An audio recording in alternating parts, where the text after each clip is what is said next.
KBS 1라디오 뉴스레터 K.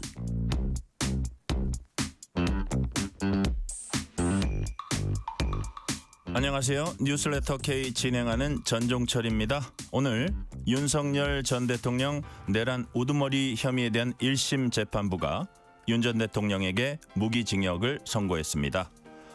지기현 판사는 이 사건의 가장 핵심은 군을 국회로 보낸 것이라며 상당 기간 국회 활동을 저지하고 마비시키려는 목적이 뚜렷하다고 봤습니다. 또 민주주의 핵심 가치를 훼손하고 막대한 사회적 비용을 초래했다고도 했습니다. 김용현 전 국방부 장관에 대해서는 징역 30년을, 조지호 전 경찰청장에게는 징역 12년을 선고했습니다. 정치 토크 코너에서 오늘 1심 선고의 의미와 향후 전국에 미칠 파장을 자세히 분석해봅니다. 인터뷰 코너에선 김준혁 민주당 의원을 만나서 조국 혁신당과의 합당 이후에 불거진 계파 갈등, 그리고 송영길 전 대표 복당 이후 당내 선거구도 향방 등을 진단해 봅니다. 뉴스레터 K 지금부터 시작합니다.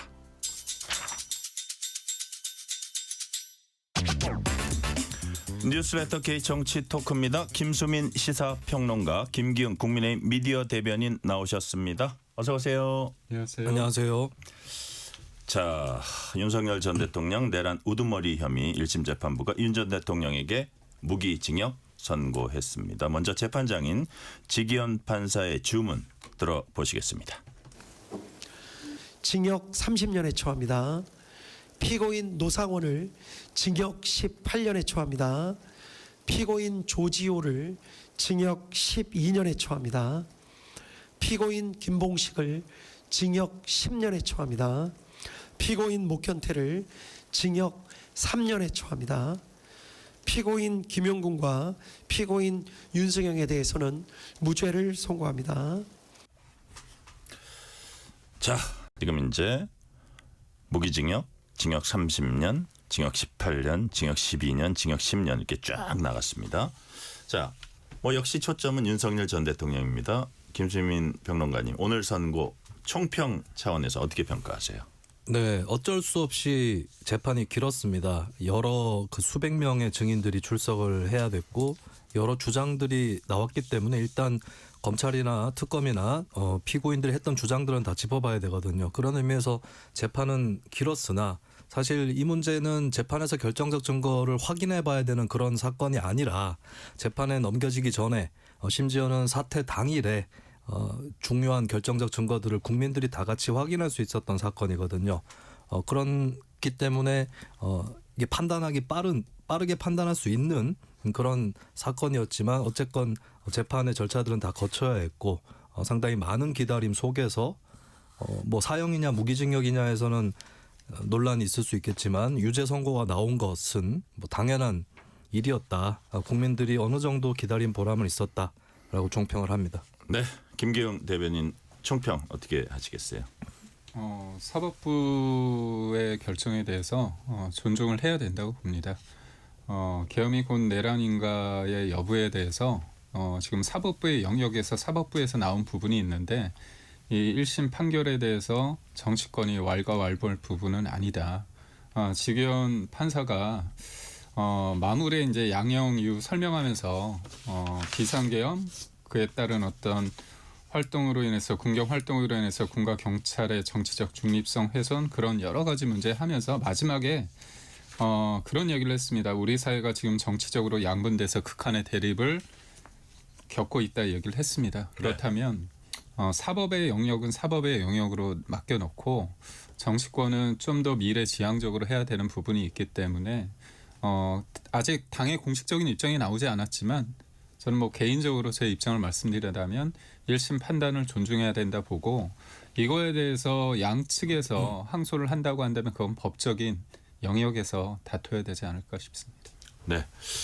자, 이제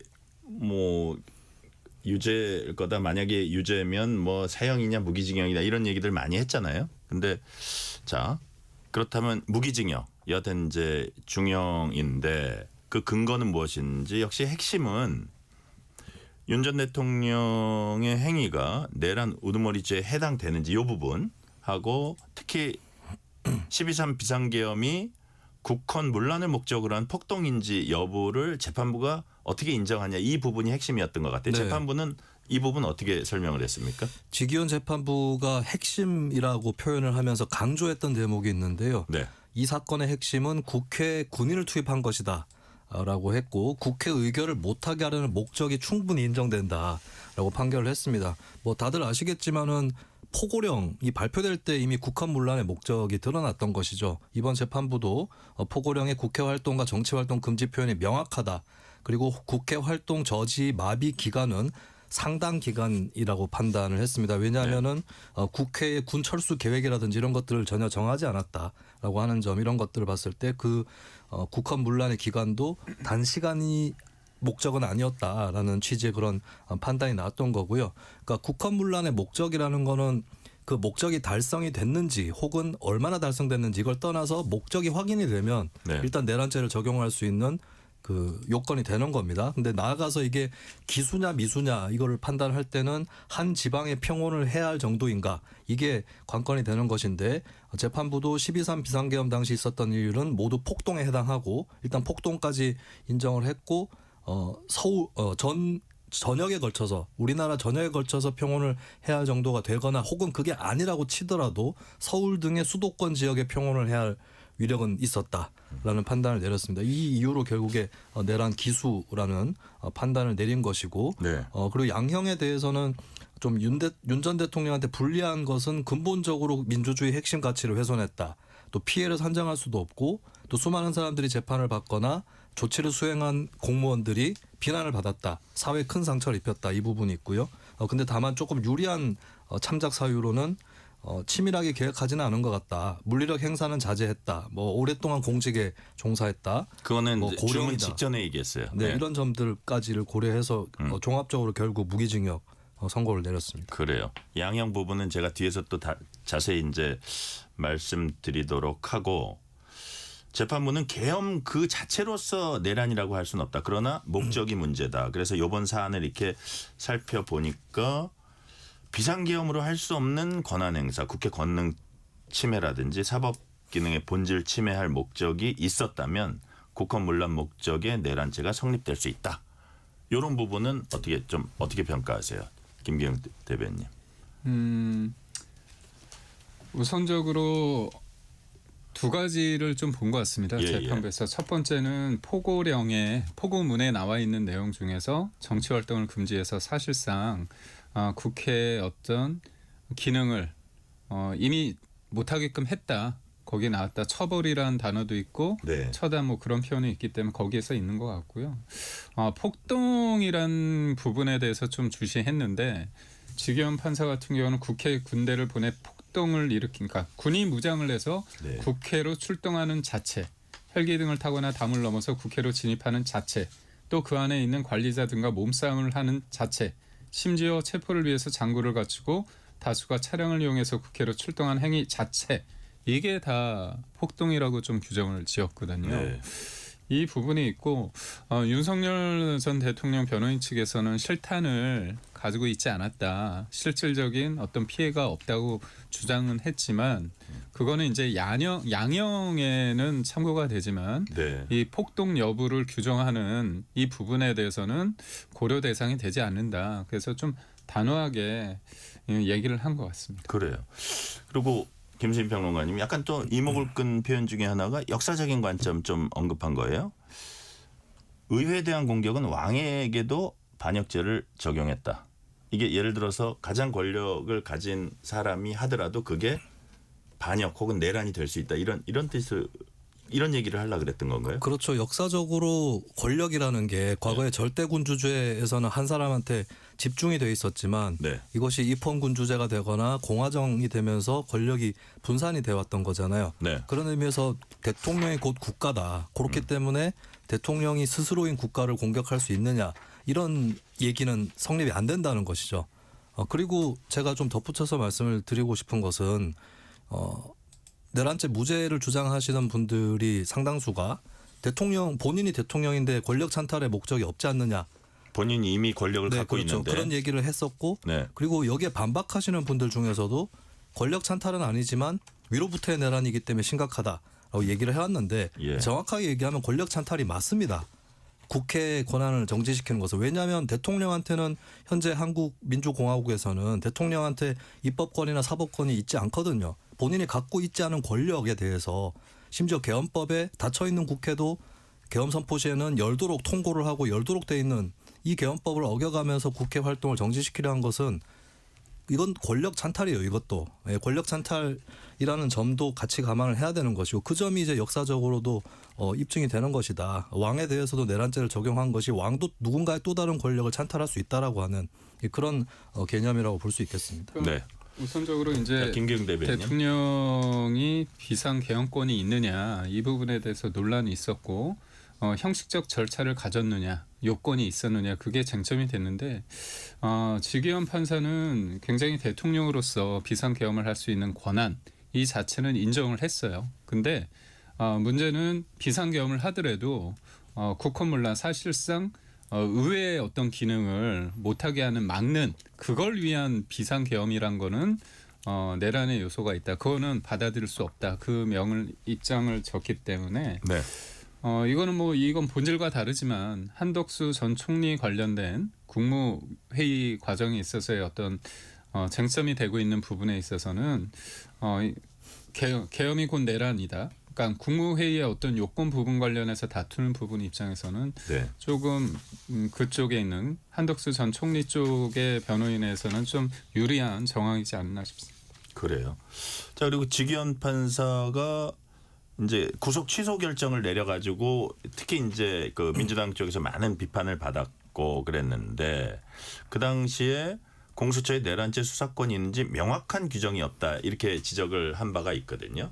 자 오늘은 근데 공수처 수사라든지 뭐 검찰의 기소가 위법이 아니다라고 했는데 어떤 점 때문에 이렇게 확인을 한 겁니까? 일단 공수처 수사권의 범위에 대통령 직권남용은 명확하게 명시가 돼 있거든요. 네. 근데 내란죄는 어떻게 될 것이냐 이 부분은 명시는 안 돼 있다 보니까 그동안 논란이 있었던 것이고 검찰 같은 경우도 대통령 직권남용에 대해서 수사할 수 있고 또 경찰의 범죄에 대해서 수사를 할 수 있습니다. 근데 이제 양쪽 다 수사 과정에서 인지한 것을 또 수사를 할 수 있도록 되어 있거든요. 네네. 이 부분이 논란이 됐던 건데 지기현 판사가 구속 취소를 했던 것을 보면 사실 그때도 힌트가 있었다고 볼 수 있어요. 구속 취소에 대해서 언론에도 설명 자료가 나갔고 이유들이 알려졌는데 거기에 보면 재심 사유가 생겨서는 안 된다는 취지의 그런 구절이 들어가 있습니다. 그 말인즉슨 본인이 생각하기에 공수처의 수사권이 없을 수 있다 이런 네네. 주장이 아니라 자신의 주장과 별개로 자신이 공수처 수사권에 대해서 인정을 하더라도 만약에 이게 나중에 뭐 상급심이라든지 재심에서 인정이 안 될 수가 있다라고 하는 그러니까 이 지기현 판사 스스로가 공수처의 수사권이 없다라는 입장은 아니다라는 네. 하나의 단서였다고 복선이었다고 보거든요. 그런 의미에서 그때 이미 본인 나름의 결론이 있었을 수도 있고 혹은 지난 1년여간 재판을 하면서 정립을 했을 수도 있는데 공수처나 검찰이나 수사권이 있다라고 판단을 한 것입니다. 아까도 말씀드렸지만은 직권남용을 통해서 수사를 하다가 인지한 사실에 대해서 직권남용죄가 아닌 다른 죄에 대해서도 수사를 할 수 있다. 네. 이렇게 이제 해석을 한 것이고 이 판단은 다른 재판부의 판단에서도 동일하게 적용이 됐거든요. 네네. 그리고 오늘 또 중요한 것은 지기현 판사가 직접 얘기했지만 공수처의 수사권이 없다고 치더라도 공수처가 수사한 자료를 빼도 유죄 판단에 지장이 없다는 취지의 판단을 했습니다. 이게 우픈 일인데 공수처가 수사한 게 별로 없어요. 경찰이나 검찰이 대부분 했고 그다음 특검이 한 것이지 공수처는 중간에 체포만 하고 별로 수사를 한 게 없어서 네. 공수처의 수사권이 없다 치더라도 그거 빼더라도 이거는 충분히 성립되는 것이다. 상당히 허무한 논쟁이었다. 이런 또 결론이 내려질 수 있을 것 같습니다. 이미 검찰과 공수처 말고도 검찰과 경찰로서 수집된 증거가 많이 있다. 그런 취지에서 네. 뭐 얘기를 또 한 거고요. 자, 김기웅 대변인. 그다음에 아까 이제 양형이 이렇게 윤석열 전 대통령한테 불리한 부분은 이런 것들이 있고 유리한 부분은 이런 부분이 있다. 그래서 뭐 오랫동안 봉직해 왔고 뭐 어떤 고령이고 그다음에 뭐를 더 지속시키려고 그러지 않고 여러 가지 얘기했는데 자 어떤 부분을 오늘 무기징역이 나온 부분 중에 여러 가지 설명을 했잖아요. 어떤 부분을 좀 이 부분은 내가 주목해서 봤다 이런 부분이 있었을까요? 우선적으로 표현 중에서 네. 장기 집권의 목적이 없다 그런 얘기가 좀 있었습니다. 네. 장기 집권의 이유가 없다는 부분이 좀 제가 볼 때는 큰 것 같아요. 왜냐하면 대통령이 임기 중에 네. 만약에 내란을 저질렀다고 한다면 그 목적이 자기의 어떤 임기를 연장하기 위해서 소위 말해서 영구 집권을 하기 위해서 그런 부분이지 않느냐에 대한 것을 특검이 굉장히 강조했습니다. 그런데 그런 의도가 없다는 점을 좀 명시적으로 얘기를 했고요. 또 양형에 대해서 조금 무기징역으로 사형이 아니라 무기징역을 한 부분에 있어서 이게 아주 치밀하게 계획이 세운 것으로 보이지 않는다. 그러니까 목적이 확실하고 그렇다면 막말로 쿠데타를 하고 내란을 일으킨다면 네. 실탄도 돼야 되고 플랜 B가 있어야 되지 않습니까? 만약에 국회를 봉쇄하는 데 있어서 봉쇄가 실패된다면 어떻게 해야겠다. 그런 일련의 상황이 없었다는 거죠. 우왕좌왕됐다는 겁니다. 결국 아주 치밀하게 계획에 세운 것으로 보이지 않는다는 점, 그리고 또 물리력 행사를 최대한 자제시키려 했다는 점. 네. 앞서 말씀드린 것처럼 실탄 소지나 직접적인 물리력과 폭력을 행사한 예가 찾아보기 어렵던 점을 비췄을 때 참작을 했고요. 결과론적으로 계획은 또 실패가 됐고 네. 범죄 전력이 없고 윤석열 전 대통령이 장기간 공무원으로 봉직해 왔다. 그리고 지금 65세거든요. 비교적 고령인 점 등이 가만히 됐다고 합니다. 네. 자, 오늘 이제 1심 선고 나왔어요. 윤석열 전 대통령, 김용현 전 장관 등 핵심 피의자들이 이제 항소한다면 2심은 내란 전담 재판부가 이제 맡게 될 것 같아요. 오늘 23일부터 업무를 시작한다고 합니다. 근데 이런 관측이 나옵니다. 윤 전 대통령이나 김 전 장관이 내란 전담 재판부가 가동하는 데 대해서 사건이 배당되는 즉시에 위헌 법률 신청 제청을 재판부에 낼 걸로 알려졌거든요. 김기현 네. 대변인님이 파악하시기에도 그럴 예정으로 알고 계세요? 그렇겠죠. 왜냐하면 재판이란 거는 임의성, 무작위성이 있어야 되는 겁니다. 민주당이 만들려고 했던 특별 전담 재판부에서, 그러니까 내란 전담 특별 재판부에서 이제 이름을 바꿔서 전담 재판부로 갔죠. 그러니까 사실상 특정 사안과 특정인에 대해서 사후적으로 재판부를 구성해서 한다는 거는 맞지 않습니다. 그거는 문제인데 위헌적인데 그 부분에 대해서 논란이 많다 보니까 대법원에서 마지막으로 민주당이 준비했던 것과 성격이 좀 다르지만 네. 여튼 전담 재판부를 만들기로 했습니다. 그런데 그것도 원래는 제가 알기로는 서울고법이 한 10여 개 재판부가 있다고 한다면 그거를 사후적으로 한 두세 개를 만들어서 거기에서 그러니까 돌리는 거거든요. 그렇다면 예전보다 소위 말해서 확률이 예전에는 뭐 10여 개 중에 한 재판부라고 한다면 그 재판부에 대해서 하는 거는 임의성이 있을 텐데 지금 같은 경우는 이미 고정값으로 돼 있는 상태에서 하는 거잖아요. 네. 그렇다면 그게 재판받을 공정하게 재판받을 권리인가 그 부분에 대해서 이제 헌재 이 위헌성 여부를 물을 것 같습니다. 그래. 자, 김수민 평론가님, 이럴 경우에 그러면 헌재 물으면 재판은 일단 중단이 되는지 하나 하고, 그래서 그럼에도 불구하고 이게 뭐 시간이 좀 걸릴 수도 있는데 만약에 재판이 중단이 되면, 왜냐하면 그래도 재판을 계속 가동시킬 수 있도록 하는 법은 아마 하려다가 일단은 민주당이 그거는 하지 않은 걸로 제가 알고 있거든요. 그 이후에 어떻게 되는지 모르는데, 그럼 그게 일단은 중지가 될 수 있고, 그리고 헌재에서는 어떤 결정이 나올 걸로 이렇게 좀 전망을 하세요. 근데 재판이 중단이 되려면 피고인 측에서 위헌 법률 심판 제청 신청을 하면 재판부가 받아들여야 됩니다. 받아들여서 헌재의 판단을 구합니다. 이렇게 해야 재판이 중단이 되고 네. 그게 안 되는 경우는 그냥 피고인이 곧바로 헌법재판소에 헌법소원을 내야 되는데, 근데 이런 경우는 헌법소원은 소원대로 헌재에서 심사를 하겠지만 재판은 그대로 진행이 되거든요. 그런 의미에서 재판 중단의 가능성이 그렇게 높아 보이지는 않는다. 예를 들어서 이게 법원에서 아이고 이걸로 하기로 했는데 여기 또 그 이의를 제기하니까 그걸 받아들이지 않을 가능성도 상당히 있다. 그렇죠. 그리고 지금 그 내란 재판부에 관련해서는 법원 내부, 사법부 내부에서 원래 민주당이 추진할 때는 논란이라든지 우려가 있었습니다만, 네. 근데 지금 결국에 하기로 한 방식을 보면 원래 있었던 형사 합의 재판부에서 무작위로 얼마 전에 추첨을 했고 두 개를 이제 세 개인가요? 두 개를 일단 전담 재판부를 지정을 했거든요. 네. 그 중에 이제 한 군데에서 맡게 될 것이고 또 이게 단독 그 부장 판사가 단독 주도하는 그런 재판부가 아니라 대등 재판부 3명의 대등한 판사들이 연합해서 들어가는 그런 재판이기 때문에 네. 근데 그걸 봤을 때 법원 내부적 관점에서 보더라도 판사 스스로가 이거 위헌 법률 심판해볼 만합니다. 이 정도로 받아들일 것 같지는 않다라고 하는 게 전망입니다. 네, 김경영 대변인. 민주당이 조금 어떻게 보면 과도하게 개입을 했다고 볼 수밖에 없는 게 예를 들어서 이재명 대통령 관련해서 지금 중지된 5개 재판부 그러면 이거를 집중적으로 할 수 있는 이런 전담 재판부를 만들자고 했을 때 반대할 수 있겠습니까? 이런 앞으로 그게 어떻게 보면 기존의 법 시스템을 사법 시스템을 망가뜨렸기 때문에 본인들은 어떤 대답을 할지 저는 좀 궁금하고 사실 지기현 판사가 오늘 결정에 대해서는 저는 존중한다고 하지만 사실상 무죄가 나오면 김용민 법사위 여당 간사 민주당 간사 같은 경우는 법 왜곡죄로 처벌하겠다고 그랬거든요. 그러니까 결국 답을 정해놓고 몰아갔단 말입니다.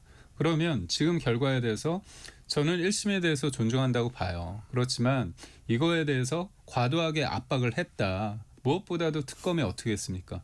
지기현 판사 관련해서 직권남용으로 수사까지 했습니다.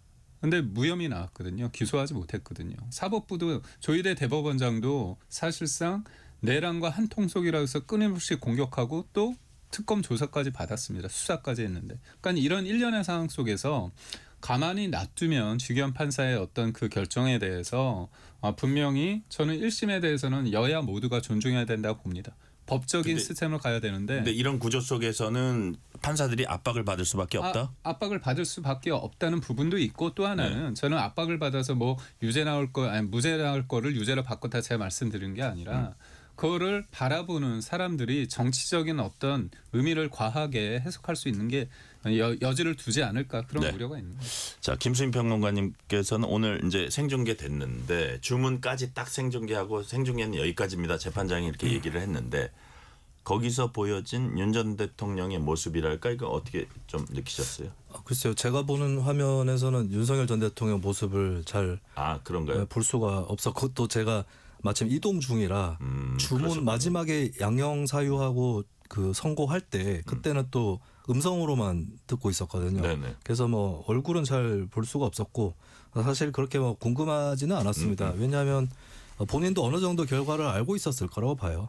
네. 예, 본인이 한 행동은 본인이 아는 것이고 그리고 윤석열 전 대통령이나 변호인단이 지금까지 해왔던 얘기들을 보면 이거는 사실은 정치적 선동이지 법적인 변론을 포기한 거예요.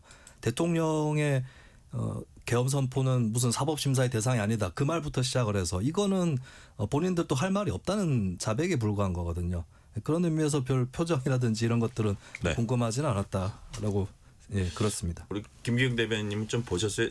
이게 주문 다음에 좀 약간 웃는 모습도 보이긴 한데 사람들한테 이렇게 인사하면서 그랬던 것 같긴 한데 실은 어떠셨어요? 제가 원샷이 아니라 여러 명이 있는 샷이었던 것 같거든요. 그래요? 예. 그래서 자세히는 못 봤는데요. 저는 윤석열 전 대통령과 변호인 측에서 항소할 수 있다고 봅니다.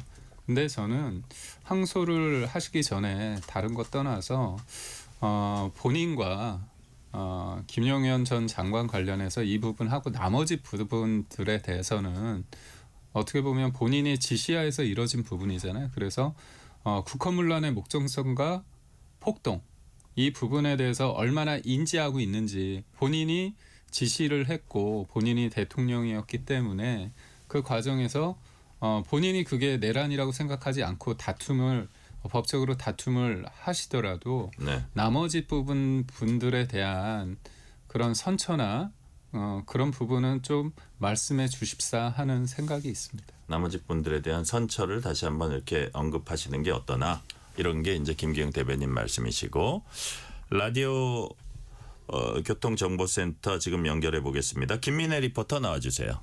네, 이 시각 교통정보입니다. 지금 고속도로는 수도권 제일순환고속도로 일산에서 판교 쪽, 상일에서 구리 남양주, 더지나 자유로에서 김포 부근으로 각각 속도 줄이고 있고요. 계양에서 송내까지는 8km 어렵습니다. 판교에서 일산 쪽은 시흥에서 송내까지 7km가량 밀리고 있고요. 서해안고속도로 서울 방향은 서해대교, 이후로 화성휴게소, 더지나 매송에서 용담터널까지 각각 정체입니다. 반대 목포 방향 은 목감 진초로 1차로에서 도로 작업을 하고 있고요. 경부고속도로 서울 쪽은 수원 부근 5차로에서 사고나 처리하고 있어서 주의하셔야겠습니다. 이후 양재에서 반포까지는 5km 정체, 남해고속도로 순천 방향은 진주 분기점 부근 4차로에서 고장난 차가 있어서 각별한 주의가 필요하겠습니다. KBS 교통정보센터였습니다. 퇴근길 당신과 함께 있는 세상 이야기 KBS 1라디오 뉴스레터 K 문자 샵 9730 짧은 문자 50원 긴 문자 100원 어플리케이션 콩은 무료 유튜브 KBS 1라디오 계정 채팅창도 열려 있습니다. KBS 라디오 뉴스레터 K 정치 토크입니다. 김수민 시사평론가, 김기훈 국민의힘 미디어 대변인과 얘기 나누고 있습니다. 자, 오늘 윤석열 전 대통령 1심 선고에 대해서 이제 정치권 반응을 잠깐 짚어보겠습니다. 정청래 대표가 긴급 기자회견 갖는 거 아까 봤는데 김수민 평론가님 어떤 반응 보였습니까? 네, 일단 지금 그 유죄 선고가 나온 부분에 대해서는 네. 민주당이나 이쪽에서는 뭐 그 부분 유죄에 대해서는 당연하다라는 입장인데 조금 그 비판을 하고 있는 부분은 무기징역 관련한 비판이거든요. 네네. 이 부분은 민주당뿐만 아니라 현재 당적이 없는 우원식 국회의장도 무기징역 이 부분을 좀 지적을 하고 있고 네. 그런 의미에서 지기현 재판부가 우려를 깨고 잘해줬다 이런 반응은 아니고 네. 역시나 문제가 있다. 좀 사법부에 또 문제가 있다 쪽으로 네. 그렇게 좀 해석을 해 나가려는 것이 아닌가. 약간 아까 워딩을 보니까요. 네. 조희대 사법부라는 명칭을 쓰더라고요. 그래서 네. 법치주의 흔들었다. 그랬다는 게 제 생각이고 이게 정청래 대표의 생각이고 이게 뭐 매우 미흡한 판결이었다 이렇게 이제 얘기를 하면서 지기현 판사, 조희대 사법부를 이제 얘기를 하더라고요. 그래서 어쨌든 민주당 입장에서는 무기징역 나온 것도 매우 미흡한 판단이다 이렇게 했는데 김기훈 대변인은 어떻게 보세요? 정청래 대표나 민주당은 네. 지금의 사법부에 대해서 내란과 한통속이라고 프레임을 짜서 공격하지 않았습니까? 그러다 보니까 뭐 4인 회동설이라는 것도 가짜 뉴스를 했죠. 이 가짜 뉴스는 국민들이 다 아는 겁니다. 법사위에서 얘기를 하고요. 본회의장에서까지 4인 회동설을 얘기했습니다. 근데 어떻습니까? 그 가짜 뉴스였잖아요. 유튜버에서 하는 믿거나 말거나 코너명이 믿거나 말거나였습니다. 아무도 그거에 대해서 반성하지 않습니다. 입법, 행정, 사법이라는 상권 분립이 되어 있습니다. 근데 대통령께서 선출 권력이 임명된 권력보다 상위에 있다는 말씀을 하셨잖아요. 그거 어떻게 보면 정상적인 발언은 아니지 않습니까? 맞는 발언은 아니지 않습니까? 우리는 엄연히 사법부는 선출된 권력이 아니지만 헌법과 법률에 따라 증거에 따라서 내리는 겁니다. 그렇기 때문에 이렇게 계속 뒤흔들고 본인들의 입맛대로 안 냈기 때문에 결국은 조희대 사법부 관련해 가지고 국민의 빛의 혁명에서 후퇴했다. 이게 조희대 대법원장이 판결한 것도 아니고 조희대 대법원장 그 체제를 다 규정을 하는 겁니다. 그러면 저희도 1심에 대해서 아직 저희 공식적인 입장은 안 나왔지만 저는 장동혁 대표가 헌재 재판소에서 윤석열 전 대통령의 어떤 파면 결정에 대해서 여러 가지 과정의 문제점은 있지만 그리고 민주당의 한 30번 가까운 탄핵에 있어서 문제가 있지만 이 문제를 정치적으로 풀어야 된다. 정치적으로 푸는 게 옳다는 헌재 결정에 대해서 저희는 존중을 했습니다. 그렇다면 1심 관련해서 지금 끊임없이 어떤 사법부를 흔드는 집권여당, 다른 것도 아니고 집권여당입니다. 이거는 옳지 않다고 보고 있고요. 차분하게 문제가 있다고 한다면 지금 다른 정부도 아니고 이재명 정부 집권 여당이라고 한다면 항소를 통해서 더 구체적인 법적 다툼을 하면 되지 지금을 조의대 사법부로 확장시켜서 뒤흔든다. 그건 결국 뭡니까? 지금 나아가서는 지금 본인들이 원하는 방식대로 사법부를 재구성한다는 거지 않습니까? 그래서 옳지 못하다. 너무 과도하다 이렇게 생각이 듭니다. 네, 윤석열 전 대통령 재판을 이재명 대통령 사법 리스크 없애는 데까지 연결시키는 건 사법체계 근간을 흔드는 것이다. 이런 취지의 이제 네. 말씀을 해주셨는데 사실 김기웅 대변인 더 정작 궁금한 반응은 국민의힘이거든요. 네. 그 방금 전에 보니까 장동혁 국민의힘 대표가 뭐라 그랬냐면 오늘 선거 관련 입장을 낼 것이다 이렇게 밝혔어요. 내일 입장이 나오는 겁니다. 자 이제 많이 얘기를 합니다. 그 지방선거 100일 남았고 윤석열 전 대통령과 절연해라. 혹은 윤 어게인 세력과 절연해라. 이런 요구들이 당 안팎에서 이제 꾸준히 나왔었는데 장동혁 대표는 지금 어떤 그 스케줄, 어떤 로드맵을 갖고 있는지 좀 궁금해하는 사람들이 많거든요. 네. 그래서 사실 저번 때 어떤 계기에서도 그게 뭐 구형하는 그런 그 순간이었나요? 그 시점에서도 이게 마지막 기회다. 이게 한 서너 번 있었거든요. 네. 근데 100일 남은 지금 시점이 정말 마지막 기회란 마지막 기회 아닌가 싶은데 어떤 입장을 낼 걸로 김기웅 대변인 장동혁 전망하세요? 대표도 당원들의 뜻, 국민들의 뜻, 네. 1심을 바라보는 거에 대해서 아마 생각을 많이 하지 않겠습니까? 저는 계엄이 곧 내란이라는 1심 판결문을 쭉 보고 지금 나온 내용을 쭉 봤을 때 네. 국민들이 주기현 판사가 어떤 논리, 헌법과 법률에 따라서 그리고 또 증거에 따라서 그거를 잘 썼다고 한다면 수긍이 간다고 한다면 당연히 국민들이 그렇게 수긍이 된다면 네. 당연히 장동혁 대표가 그거에 관련된 그런 흐름에서 그의 결과 맞는 입장이 나올 것 같고요. 근데 저는 단언할 수 있는 건 저희가 1심 판결에 대해서 부정하거나 거부하거나 그러지 않습니다.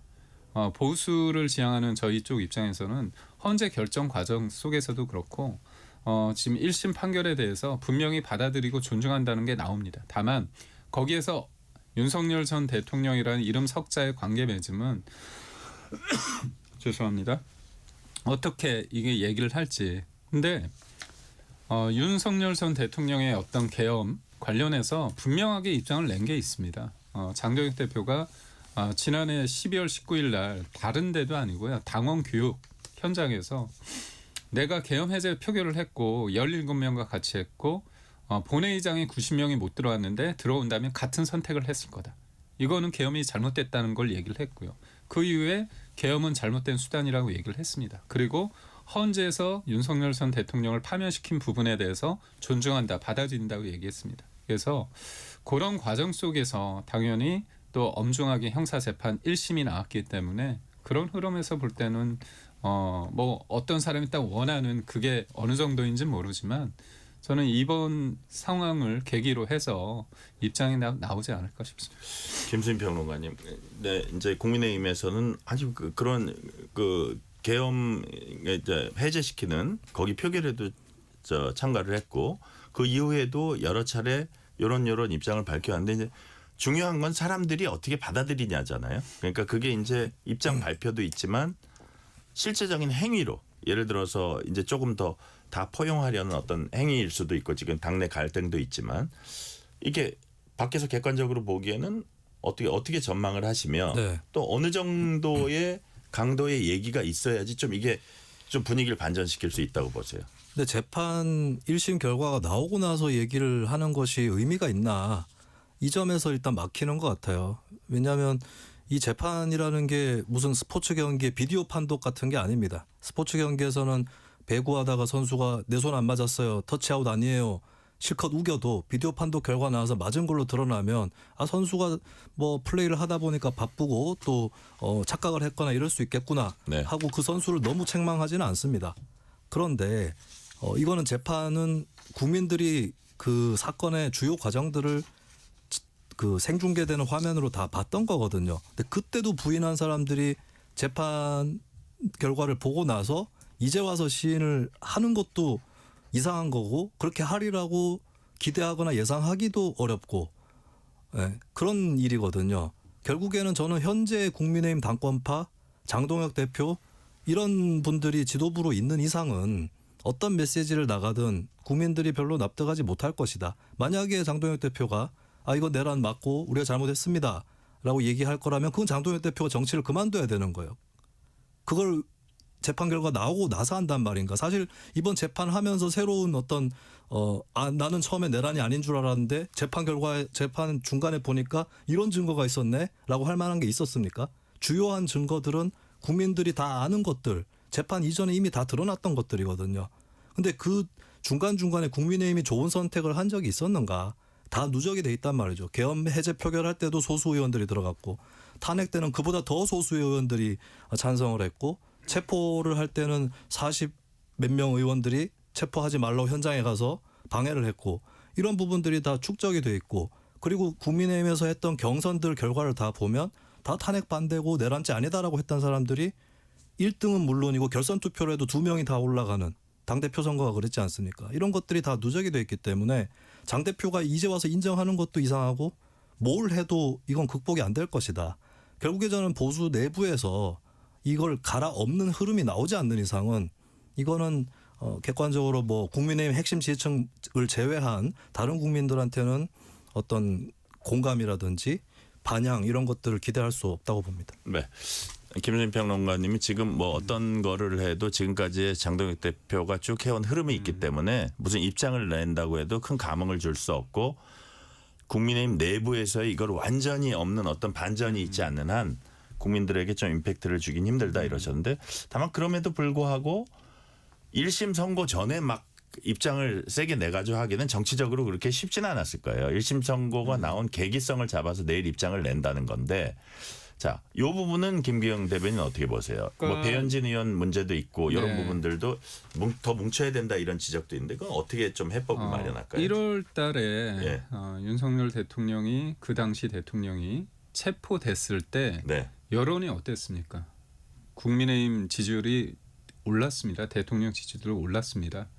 탄핵에 반대하는 분들도 뭐 여론조사에 따라 다르지만 최대는 한 45까지도 나왔습니다. 탄핵에 반대하는 사람들도. 그럼 그때 사람들은 그날 12월 3일 날에 군이 투입되고 헬기 타고 와가지고 그런 과정을 못 본 건 아니잖아요.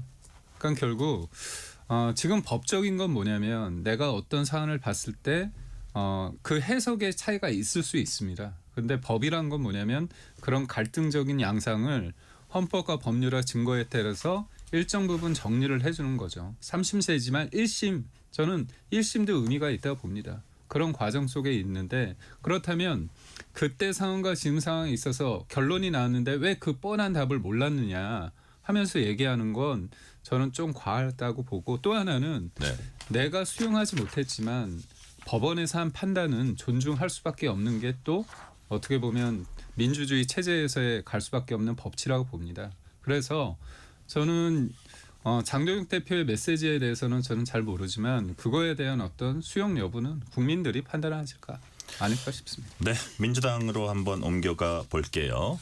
우리가 오늘 선거 얘기를 좀 길게 했군요. 그래서 나머지 좀 중요한 현안들. 송영길 전 민주당 대표가 내일 민주당이 복당 신청할 예정입니다. 지금의 흐름으로 보면 이제 복당 받아들여질 것 같고. 자, 근데 주변 사람들에게 송영길 전 대표는 자신의 본래 지역구였던 뭐 5선을 한 인천 계양을에 출마 원하는 걸로 알려졌습니다. 사실 대선 낙선 후에 어려운 처지에 있던 이재명 대통령에게 자신의 지역구를 뭐 내어줬다고 해도 과언이 아닌 그 송 전 대표인데 근데 김수인 평론가님 잘 아시다시피 계양을은 이재명 대통령의 입 김남준 대변인이 뛰어들 걸로 혹은 이미 뛰어든 걸로 이제 알려졌습니다. 어떻게 저 매듭이 젖을까요? 저는 어지간하면 그러니까 송영길 전 대표 변수를 빼고 예전의 상황을 놓고 봤을 때는 김남준 대변인이 공천을 받을 가능성이 높지 않을까. 그래요? 어떤 방식으로든 간에 뭐 전략 공천이든 아니면 경선이든 됐든 간에 왜냐하면 이재명 대통령 지지율이 높은 편이고 또 정권 초기거든요. 이럴 때는 청와대 스태프로 있었던 사람이 선거에서 나오는 것이 상당히 유리합니다. 극도로 유리해지는 그런 것인데, 근데 송영길 전 대표 등장으로 많이 바뀌고 있다고 봐야 될 것 같아요. 네네. 어쨌든 그 송영길 전 대표가 사실 무죄를 받게 된 것은 돈봉투 사건 자체가 없어서가 아니라 검찰이 위법한 증거를 수집했기 때문에 그 부분이 무효가 되면서 무죄가 된 거거든요. 근데 이거는 객관적인 것이고, 근데 민주당 지지층을 놓고 봤을 때는 탄압받던 사람이 살아 돌아왔다, 이렇게 보이는 겁니다. 그쪽에서는. 근데 그런 이상 현재 민주당 내부의 친명이니 친청이니 하는 구도에서 어느 쪽에 속해 있든 어느 좌표에 서 있든 간에 송 전 대표를 외면할 수 있을까? 당원과 지지층들이 또 국회의원들이 이걸 봤을 때는 이 재판이 결정적인 변수가 돼서 송영길 전 대표 공천 가능성이 상당히 높아졌다. 네. 이재명 대통령도 대통령의 높은 지지율을 믿고 그냥 뭐 김남준 대변인을 밀 수가 없는 게, 일단 대통령은 당내 공천에 영향력 행사하는 게 제한돼 있고, 그리고 송영길 전 대표가 국회의원직 사퇴를 해서 지역구를 비워준 것, 이 부분은 그냥 누가 보더라도 굉장히 이재명 대통령이 빚을 졌다고 표현할 수가 있거든요. 그런 만큼 그런 정서가 네. 결정에 어떤 영향을 미칠지. 네, 그리고 그죠? 뭐 어쨌든 또 법원에서 무죄 판결을 받았기 때문에 대중적으로도 털고 나온 거 아니야? 이런 시선이 조금 다수일 수 있거든요. 네. 이걸 봤을 때는 당 내에서 이렇게 주저앉힐 수도 없고 이런 상황이라 송 전 대표 공천 가능성 상당히 높지 않나 싶습니다. 그래요. 근데 이 부분은 어떻게 보세요? 근데 항소심 이제 무죄를 받았는데, 그러니까 복당도 신청하고 지금 타이밍인 만큼 내 본래 지역구로 가겠다. 거기에는 이재명 대통령 어려울 때 사실상 도와줬던 그런 것도 있으니까 충분히 지지층한테 호소할 수 있다, 이렇게 본 건데, 자, 그럼에도 불구하고 지금 재판이 진행 중이거든요. 엄밀히 보면. 조금 더 이게 논의를 확장시켜 보면 김영 전 민주연구원 부원장, 이분은 1심, 2심 유죄받고 보석받아서 나왔는데 북콘서트를 열면 막 실세 중에 실세들이 다 가서 막 김영은 무죄다 이래주고 이제 그러고 있는 거예요.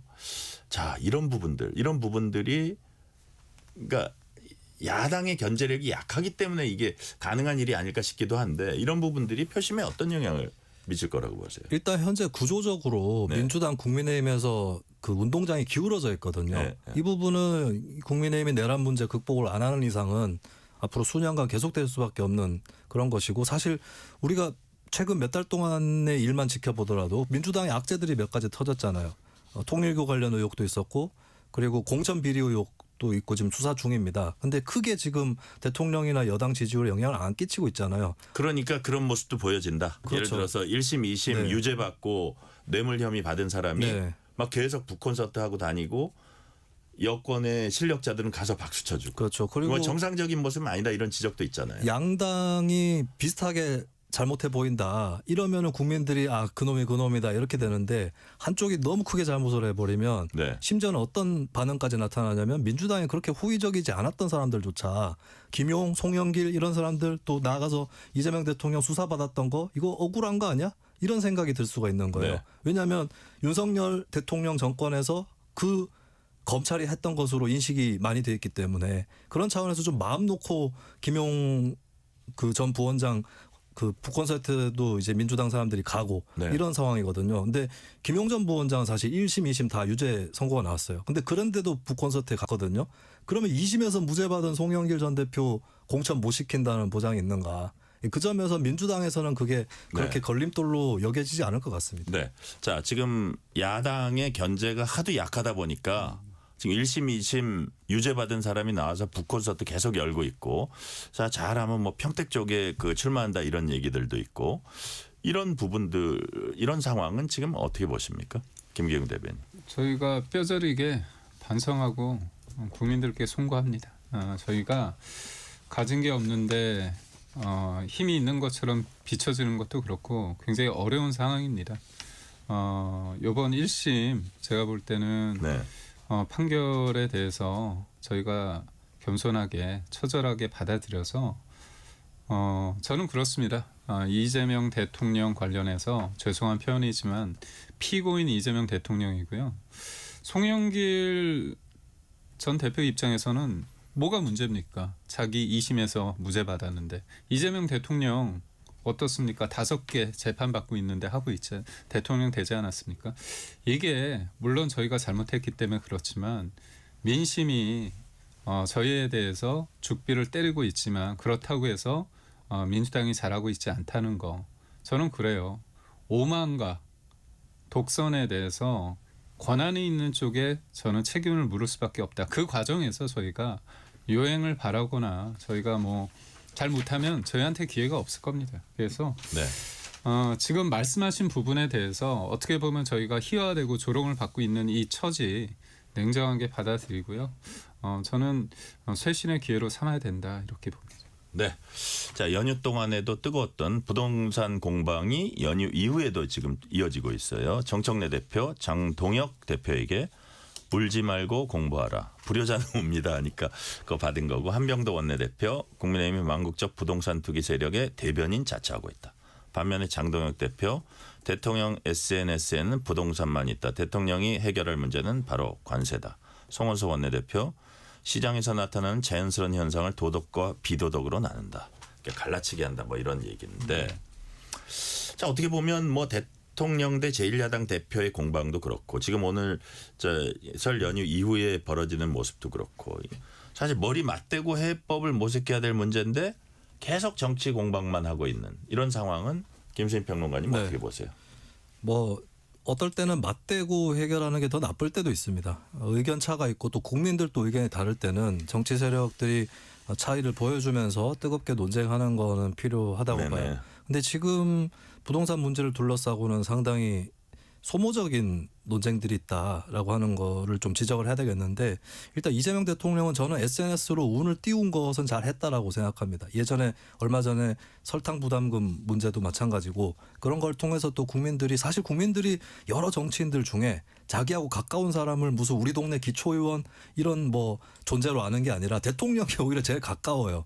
요즘에 미디어도 발달해 있고 대통령이 미디어 노출이 많기 때문에 대통령이 오히려 가장 가까운 정치인처럼 느껴질 때가 많이 있는데 그런 대통령이 직접적으로 이런 의제를 꺼낸다라고 하는 거 이런 건 또 최근에 몇몇 전직 대통령들 특히 이명박 박근혜 문재인 이명박 윤석열 이 네 대통령은 좀 그 전에 노무현 전 대통령, 김대중 전 대통령, 김영삼 전 대통령에 비해서도 좀 국민과의 소통이라든지 이런 빈도, 강도 이런 것들이 좀 약한 대통령들이었거든요. 좀 뒤에 있고 점점 빼는 느낌이었다면 이재명 네. 대통령은 직접적으로 의제를 거론해주고 그거를 이슈 파이팅을 하고 국민들에게 알린다. 이 점에서는 상당히 긍정적으로 봅니다. 근데 다만 좀 아쉬운 부분은 새벽에도 막 올린다거나 좀 횟수도 잦다.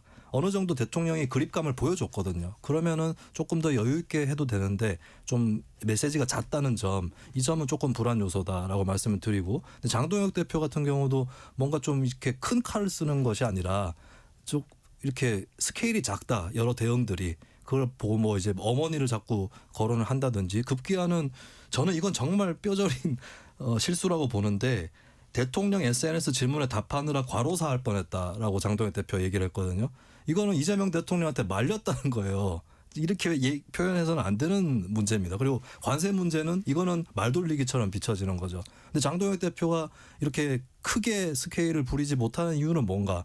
아마도 장동혁 대표 입장에서는 안 그래도 내외 악재들이 있는 상태에서 대통령하고 1대1로 맞붙는 것 자체가 호재라고 판단한 것 같습니다. 그러나 이재명 대통령의 준하는 급으로 네. 싸우고 있느냐 그 점은 확실히 아니다라고 생각을 합니다. 네, 김경 대변인님. 이재명 대통령께서 지금 지나친 자신감에 있다. 오만스럽다고 저는 말씀을 드릴 수 있는 게 언론이 간과하는 게 있습니다. 이재명 대통령께서 14일 날 X에 올린 게 다주택자 팔라 날 세우더니 점점점 강요하냐. 그게 SBS 기사입니다. 근데 그 기사를 언급하면서 뭐라고 얘기하냐면 벌떼처럼 들고 일어나 왜곡 조작 보도 일삼으며 부동산 투기 세력과 결합해 그들의 입장을 옹호하고 정부 정책을 집중 공격하여 부동산 투기 억제 정책을 수십 년간 무산시켜왔다 이렇게 하면서 언론의 책임으로 물었습니다. 네. 이거 제목이 바뀌었어요. 그 이후에. 이게 본인의 정책에 대해서 언론들이 뭐 투기 세력과 결부해가지고 그런 게 아니지 않습니까? 야당이 문제 제기하는 게 지금 노무현 정부 때 어떻게 했습니까? 종부세 했잖아요. 그리고 문재인 정부 때 다주택자 중과했잖아요. 그래서 어떻게 됐습니까? 집값을 더 띄웠죠. 그런 반성이 있어야죠. 이재명 대통령이 지난해 5월에 강남 고속버스 터미널 가서 했던 말이 이겁니다. 민주당 정부 들어서 집값 많이 올랐습니다. 저는 다르게 하겠습니다. 얘기했습니다. 뭘 다르게 합니까? 세금 가지고 잡겠다는 거잖아요. 그렇다면 왜 다주택자라는 존재가 윤석열 정부 때는 없다가 이재명 정부 때 확 늘었습니까? 아닙니다. 추이를 보면서 그 사람들이 어떤 역할을 했는지 봐야죠. 네. 세상을 굉장히 단선적으로 보고 계시는 겁니다. 그렇기 때문에 1주택자 논란이 왜 있습니까? 본인이 성남에서 계양으로 이사 갔을 때 본인이 그랬어요. 본인이 팔겠다고. 그런데 1주택자마저 악마화하면서 뭐라고 했습니까? 거주하지 않는 사람도 페널티 줘야 된다는 얘기를 했잖아요. 그럼 본인 거주하지 않잖아요. 그러면 인천 갔을 때 팔았어야 되는 거 아닙니까? 저는 다주택자든 1주택자든 팔아 마라 그걸 할 필요도 없습니다. 근데 본인들이 네. 민주당 정부가 그런 식으로 악마화해놓고서 본 말과 행동이 다르기 때문에 지적하는 겁니다. 네, 오늘 말씀은 여기까지 듣겠습니다. 지금까지 김수민 시사평론가, 김기흥 국민의힘 미디어 대변인이었습니다. 오늘 말씀 감사합니다. 고맙습니다. 뉴스레터 K 1부 마치고 2부가 이어집니다.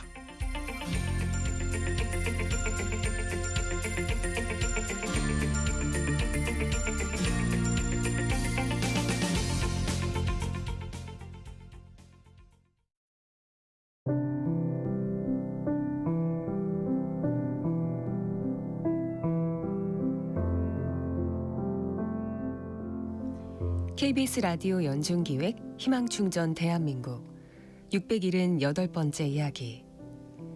안녕하세요. 아나운서 유지원입니다. 8살 아진이는 학교보다 병원이 익숙합니다.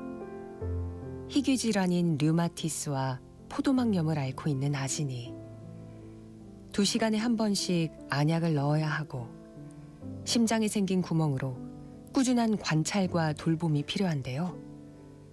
집중이 어려워 ADHD 진단도 받았지만 병원비 부담 앞에 치료는 멈춰 있는 상태. 한시도 아진이 곁을 비울 수 없는 부모님은 교대로 시간제 일을 하며 생계를 이어가고 있는데요. 끝없이 이어지는 병원비와 생활비에 가족들의 마음은 무겁고 어둡기만 합니다. 아직은 작고 여린 아진이가 조금 더 안정적인 환경에서 치료받을 수 있도록 여러분의 따뜻한 손길을 보내주세요.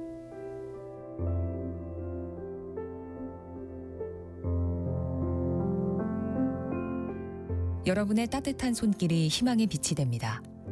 ARS 060-700-1580 060-700-1580 한 통화 3,000원으로 희망을 선물해주세요. KBS 라디오 연중기획 희망충전 대한민국은 초록우산 어린이재단, 인탑스 주식회사, 그리고 청취자 여러분과 함께합니다. ARS 060-700-1580 한 통화 3,000원입니다.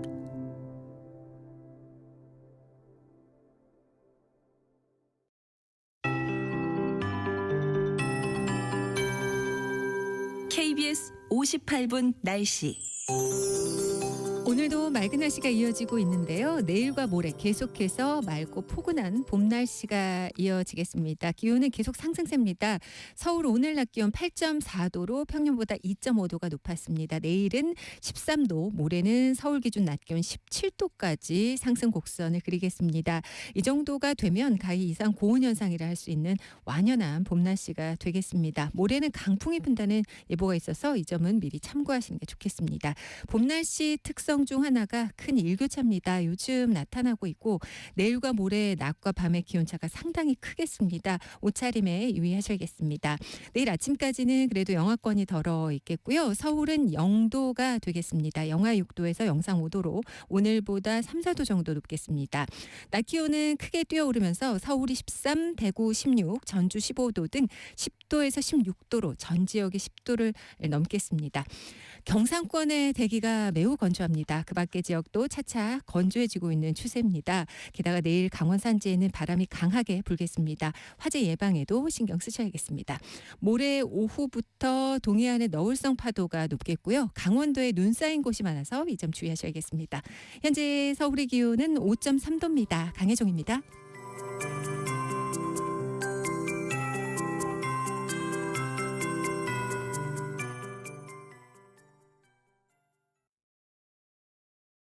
정성을 다하는 국민의 방송 KBS가 6시를 알려드립니다. AM 711kHz, FM 97.3MHz, KBS 1라디오입니다. HLKA.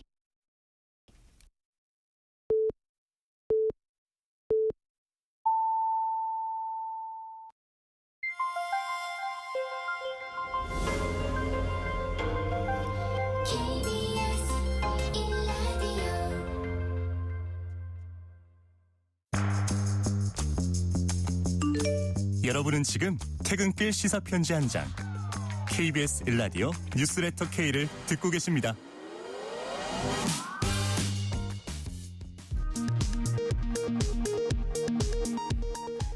이 시각 라디오 정보센터 뉴스입니다.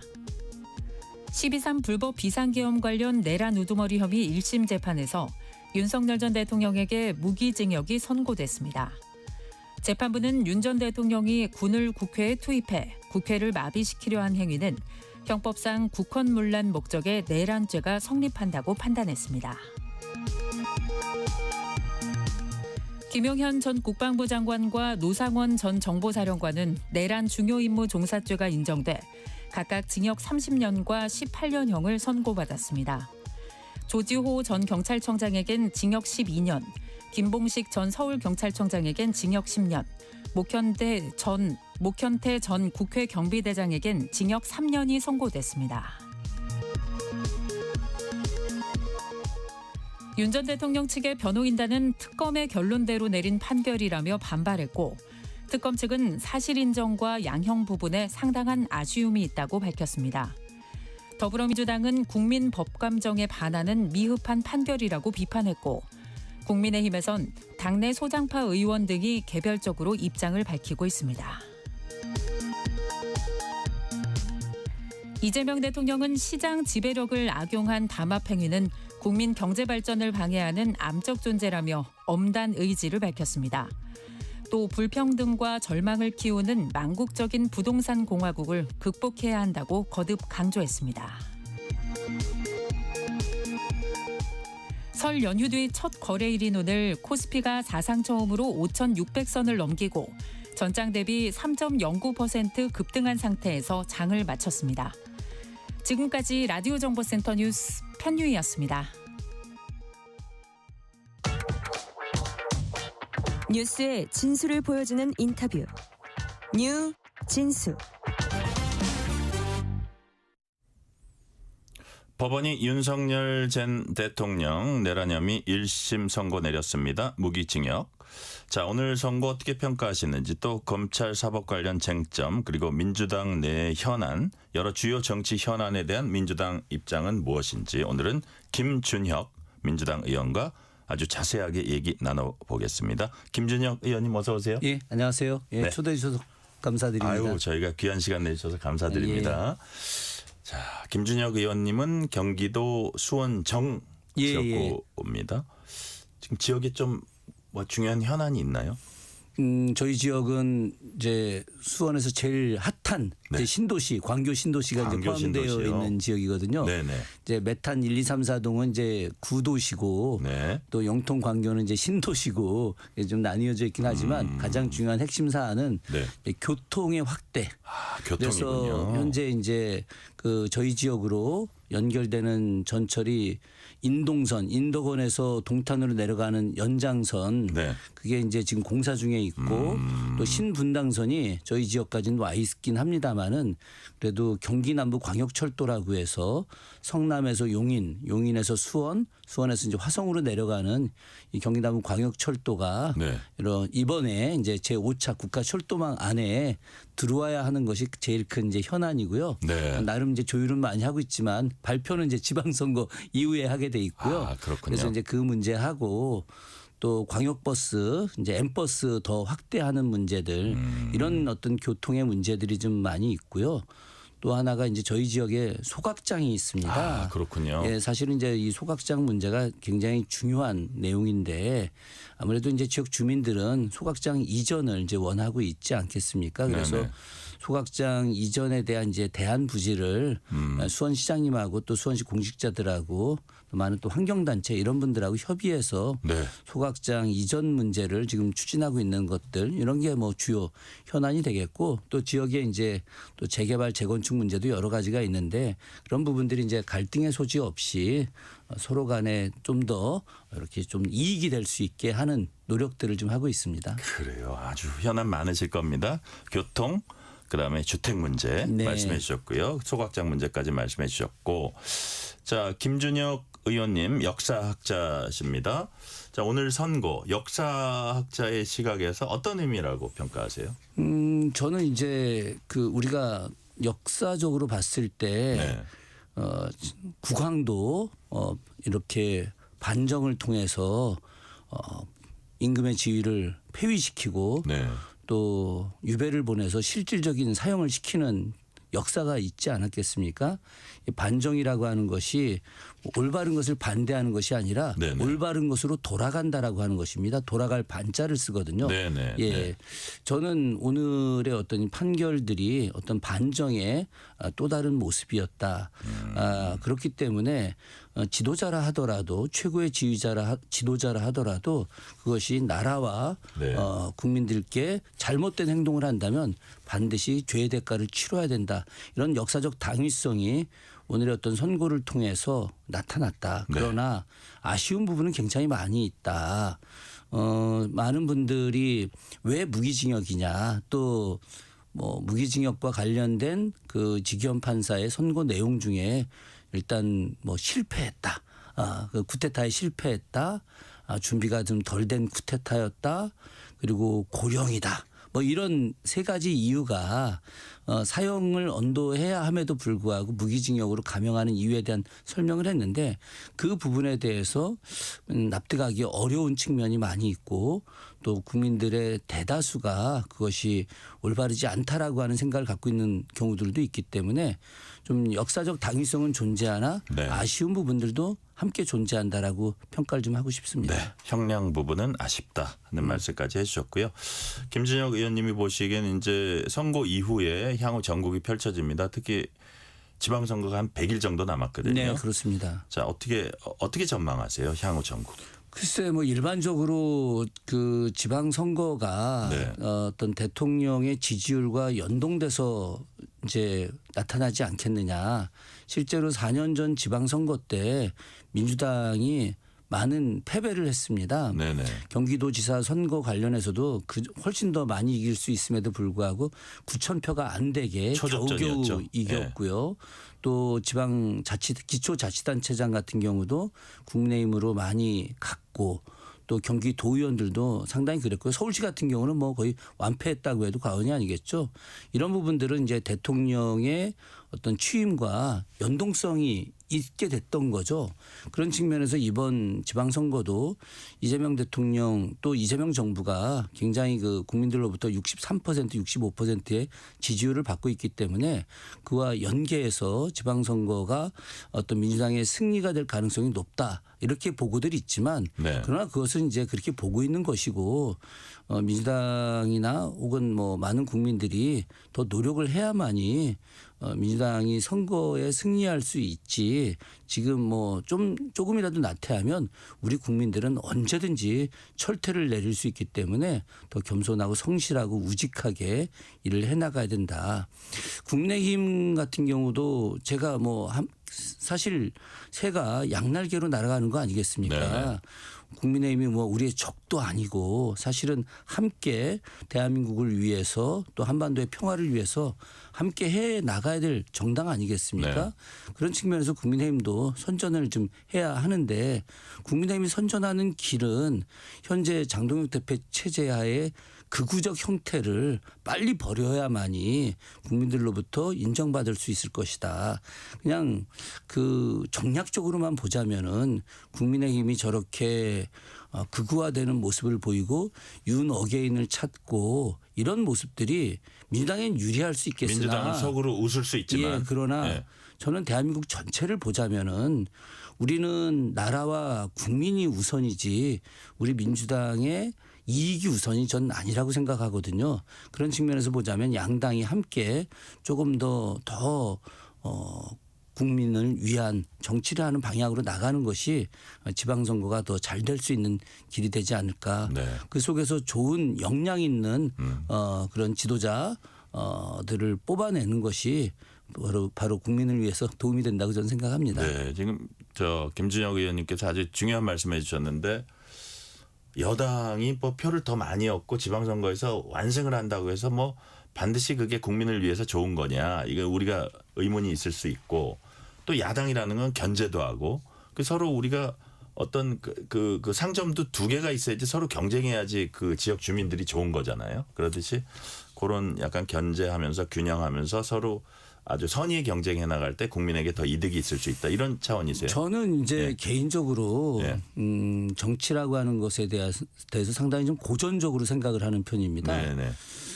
공자께서 이제 공자 이야기를 해서 뭐 송구하긴 아유, 합니다만은 얼마든지 괜찮습니다. 예. 그 정은 정야다. 정치라고 하는 것은 바른 것이다. 올바른 것이다. 이렇게 이야기를 했거든요. 네. 결국은 이제 정치라고 하는 것은 네. 백성을 위한 것인데 백성을 위하려면 21세기 현대 사회에서는 좋은 정책 만들기 경쟁을 해야 된다고 생각합니다. 네. 이쪽에서 더 좋은 정책을 만들고 이쪽에서 더 좋은 정책을 만들고 그렇게 됐을 때 서로 간에 어쨌든 좋은 경쟁을 통해서 지역도 발전하고 또 나라도 발전하고 대한민국이 정말 한국전쟁 네. 속에서 거의 폐허가 됐던 나라였는데 70여 년 만에 전 세계 6위 국가로 네네. 성장하지 않았겠습니까? 이런 부분들은 우리 지도자들의 능력 때문이 아닙니다. 이건 철저하게 우리 국민들의 전 노력 때문이라고 생각하거든요. 그럼 우리 국민들이 더 좋은 성장을 하기 위해서 지금 우리 민주당 또 국민의힘 조국혁신당 뭐 진보당 많은 그 정당들이 함께 네. 좋은 정책 만들기에 전 최대한의 노력을 해야 된다고 생각합니다. 네. 자, 의원님 한병도 원내대표가 다음 주 본회의 열어서 민생입법, 개혁입법 처리하겠다 이렇게 밝혔습니다. 뭐 이렇게 여러 가지 민생 그 법안도 있고요. 이제 야당에서 좀 반대하고 있는 뭐 사실상의 사심제라고 부르죠. 재판소원제인가요? 법 왜곡제 이런 부분 야당은 반대를 하고 있고 뭐 이석연 국민통합위원장 같은 사람 뭐 문명국가의 수치다 이런 표현까지 썼는데 자 이런 부분은 조금 더 수기를 거칠 가능성도 있습니까? 아니면 논의는 충분히 됐다고 보십니까? 예. 지금까지 아마 그 국민의힘 지도부하고 네. 저는 상당히 많은 이야기를 해왔을 거라고 생각을 합니다. 예. 제가 이제 지난 원내 지도부에 있다가 예. 원내 지도부에서 이제 원내 부대표 하셨죠? 부대표 하다가 예. 그 최근에 좀 나왔습니다. 예. 한병도 대표한테 제 자리를 대표님하고 또 이렇게 호흡이 맞는 분으로 예. 같이 했으면 좋겠다라고 해서 나왔지만 아침마다 저희들이 또 저 의원회관 목욕탕이 있거든요. 예. 아침에 매일같이 한병도 대표를 만납니다. 거기 어떤 처음에 국회 출입한 기자가 예. 목욕탕에 있어서 좋아서 몇 번을 갔대요. 예. 그 요즘은 들어오는 기자 없죠. 기자분들은 안 계시더라고요. 그 실수로 들어간 그래서 사람도 있었는데 여하튼 거기서 여러 가지 얘기를 나누신다는 말씀이시죠? 거기는 이제 예. 그 국민의힘 의원님들도 계시고 예. 그 안에서는 이제 뭐 서로 이런저런 이야기를 같이 많이 하죠. 예. 저는 그게 굉장히 중요하다고 생각을 약간 하거든요. 사랑방 같기도 하고 몰랐던 정보를 얻기도 하고. 예. 근데 이제 그 속에서 이제 뭐 여러 정책과 관련된 법안 또 올리는 이야기도 같이 좀 나누기도 하고 좀 듣기도 합니다. 제가 뭐 잘 모르니까 뭐 듣기도 네. 하는데 이번에 그 소위 말하는 법 왜곡죄라고 하는 부분에 대해서 사법부 쪽에서는 이제 상당히 그 반발을 많이 합니다만은 네. 저희들이 뭐 여러 가지로 조사도 해보고 또 의견도 들으면서 정책을 만드는 거 아니겠습니까? 그런 과정에서 검찰 개혁도 필요하지만 사법부가 그간에 했던 판결 중에 잘못된 판결들도 많이 있었다. 사법부가 이 법 왜곡죄라고 하는 것이 의도를 가지고 잘못된 판결을 내릴 때 해당되는 겁니다. 네. 그러니까 이것이 법을 이제 집행하는 과정에서 혹은 이제 판결하는 과정에서 정말 이 사심 없이 판결을 했는데 나중에 이것이 잘못된 거다. 그럼 법 왜곡죄에 해당이 안 되는 겁니다.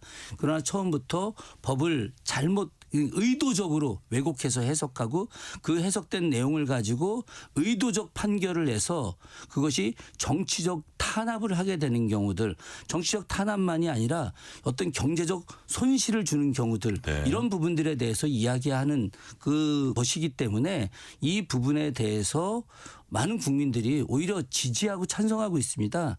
저는 그런 측면에서 이것이 잘못된 것은 아니다. 다만 저는 이번 법이 만들어지고 난 이후에 만약에 또 다른 이제 논쟁이 생기거나 아니면 이 집행하는 과정에서 또 잘못된 일들이 발생하게 되면 그 뒤에 다시 또 국회가 논의해서 빠르게 이것을 다시 재정비할 수 있다.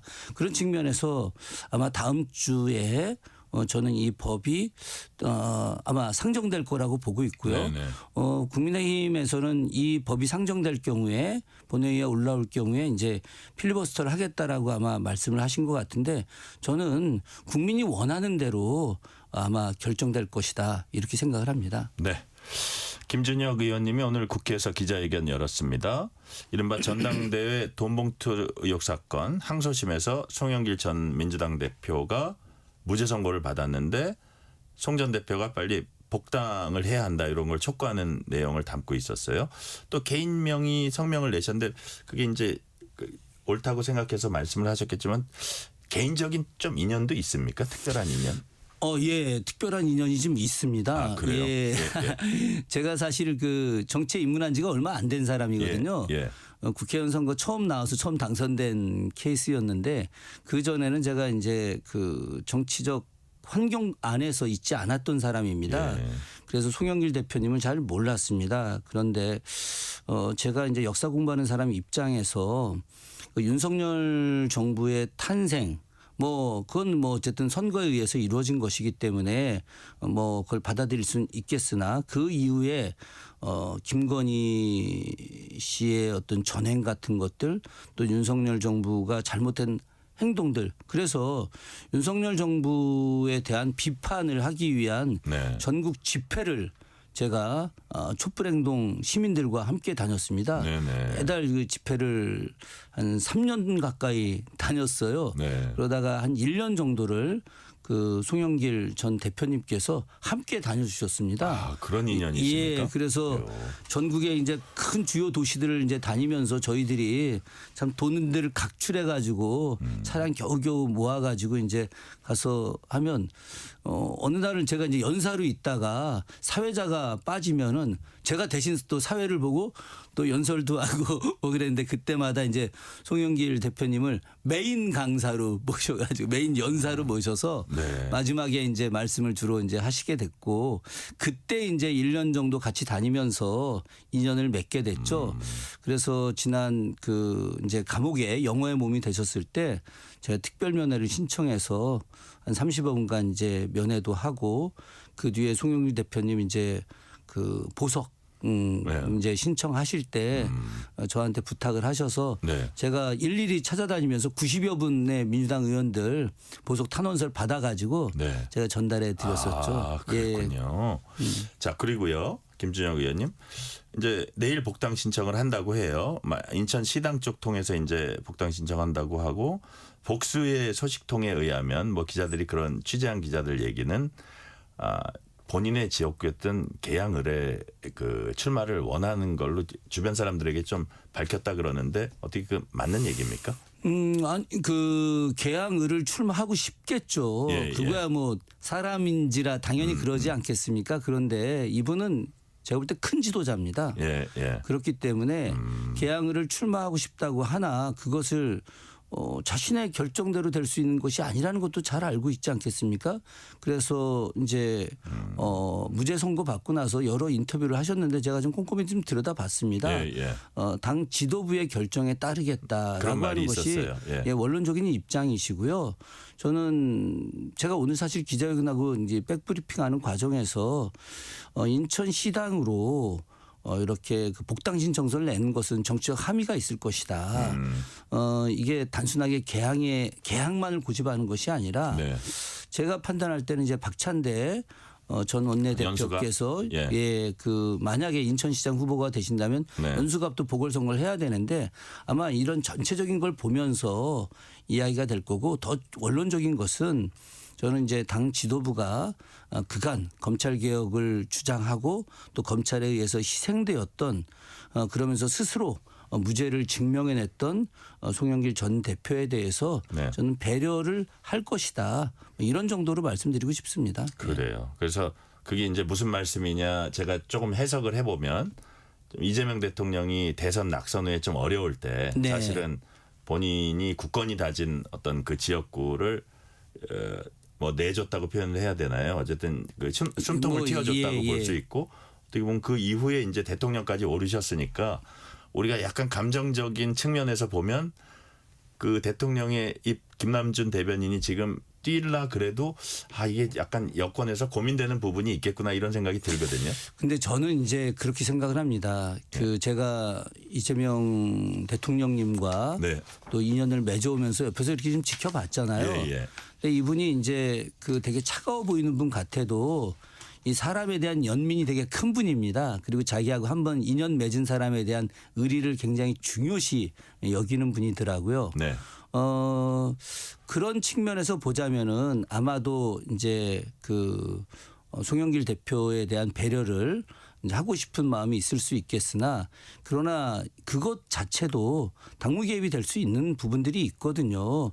그래서 저는 이번 보궐선거 관련해서 이재명 대통령께서 크게 개입하지 않으실 것이고 이런 부분들이 저는 이제 정청래 대표님 비롯한 지도부가 여러 가지를 고려해서 판단할 것이다. 그것이 꼭 뭐 이 김남준 대변인을 뭐 꼭 확정하거나 혹은 뭐 배제하거나 이런 측면이 아니라 저는 정청래 대표님이 어떤 그 여러 가지 국민 감정과 또 민주당 당원들의 어떤 여러 생각들 그리고 또 임의적으로 또 대통령의 의중 같은 것들까지 이제 고려해서 저는 합리적인 결정을 할 것이라고 생각합니다. 네. 자, 송영길 전 대표가 관련된 질문 하나만 더 드리면 최근에 이제 민주당이 합당 논란으로 좀 내용을 겪었잖아요. 그랬죠. 자, 근데 이런 상황에서 송영길 전 대표가 민주당에 복귀한다면 오선 의원의 그 전 인천시장의 뭐 당 대표에 뭐 쭉 거친 분입니다. 자, 그랬을 때 본인의 민주당 내에서 입지는 어떻게 될 걸로 보시는지 또 향후 이 여권의 권력 구도에 어떤 영향을 미칠까요? 지금 상식적 차원에서 이야기를 하자면은 여권의 권력 구도에 영향을 줄 수 있다. 당연한 거 아니겠습니까? 저는 그렇게 생각을 합니다. 왜 그러냐면 기본적으로 이제 오선 의원 정도 되면 굉장히 대단한 중진이고 또 송영길 대표는 다른 의원들과 달리 스토리가 있지 않습니까? 스토리를 이제 만들어낸 거죠. 스스로가. 다른 의원들에 비해서 정치적 풍파와 많은 힘든 과정들을 거쳐왔고 그 속에서 자리를 매김했기 때문에 본인이 가만히 있는다 하더라도 그러나 가만히 있지 못하는 상황이 될 거라고 생각을 합니다. 그런 측면에서 들어오면 나름의 어떤 정치적 위상을 갖고 또 합리적 조정을 하는 그런 역할을 하는 그래서 제가 앞으로 그 송영길 대표가 민주당 안에서 어떤 역할을 하실 겁니까라고 우리 보좌관이 물어보더라고요. 네, 뭐라고 대답하셨어요? 제가 이렇게 얘기했습니다. 조율사가 되지 않을까? 그렇게 했죠. 저는 이분이 그 뭐 향후에 어떤 시기로 할지는 제가 잘 모르겠습니다. 그러나 어쨌든 만약에 보궐선거에서 이건 만약의 이야기죠. 보궐선거에서 가정을 전제로 그 이제 당선이 돼서 들어오신다고 한다면 최소한 그 향후 이제 8월 전당대회부터 그 2년간 그 임기가 22대 국회가 마무리되는 동안에 본인이 어떠한 그런 뭐 자리를 가거나 그런 건 하지 않으시고 계속 당과 이재명 정부를 도와주는 그런 합리적 조율사로서의 역할 할 것이라고 생각을 합니다. 저는 개인적으로 좀 추가로 더 말씀드리면 네. 굉장히 중요한 정치적 자산이다. 그런 측면에서 매우 중요한 차기 국가 지도자의 후보가 될 수 있다. 그래서 전 아까도 제가 이제 국민의힘과 좋은 경쟁을 하는 것들, 정책적 경쟁을 하는 것이 필요하다고 말씀을 드렸는데 네. 당내에도 우리 정청래 대표 또 박찬대 전 원내대표 만약에 인천시장이 된다면 거기다가 향후에 이제 우리가 지방선거 이후에 수임기구를 통해서 조국혁신당과 이제 합당 논의를 하자고 하지 않았겠습니까? 전 개인적으로 다음 총선 전에는 합당이 될 거라고 판단하고 있는데 그러면 이제 지금 조국혁신당 대표 또 김민석 국무총리, 송영길 대표 이렇게 한 5명 정도가 좋은 지도자로서 향후를 위해서 지금 뭐 차기 대선 이야기하는 건 뭐 말도 안 되는 얘기지만 그러나 이 사람들이 22대 국회 이후에 23대 국회에 안으로 들어온다고 한다면 이분들이 저는 매우 좋은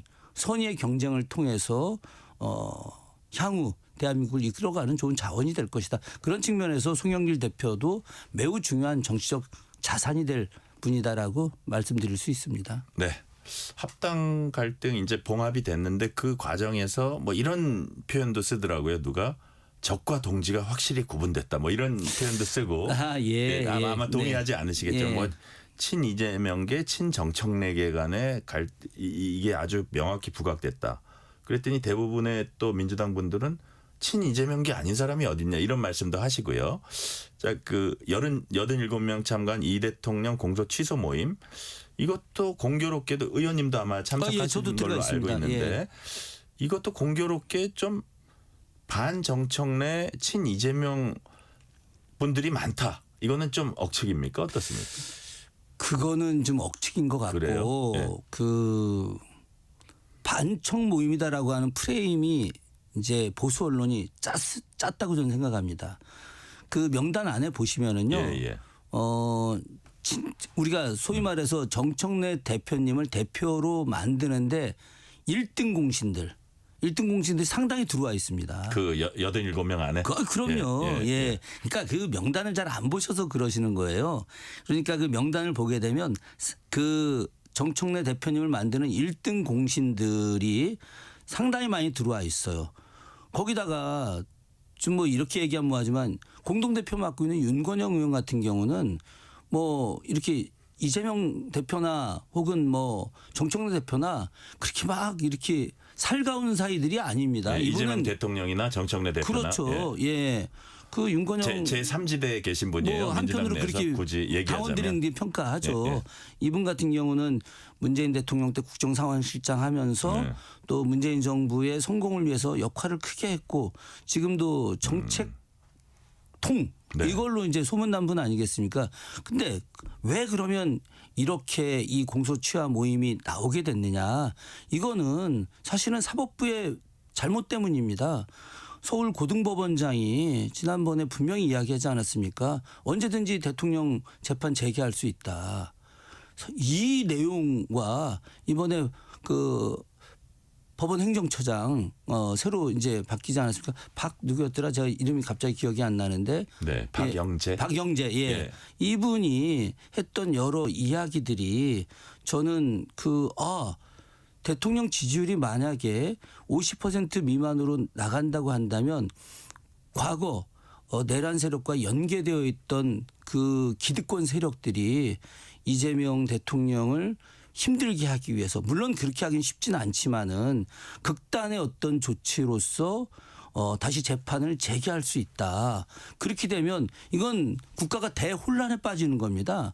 이재명 대통령의 개인적 문제가 아니라 지금 한참 그 윤석열 정부가 잘못했던 내용들을 극복하는 과정에서 우리가 코스피도 지금 5,700각 넘어서고 있고 코스닥도 오늘 하루에 50이 올랐어요. 이건 뭐 상상이 안 가는 일이. 이렇게 지금 경제가 빨리 회복되고 남북관계도 우리가 계속해서 안정되고 9.19 합의도 복원시키려고 노력하는 이 과정 이런 것들을 다 찬물을 껴넣게 되는 거고 다시 국가를 나락으로 빠뜨리게 되는 일들이 생길 수 있거든요.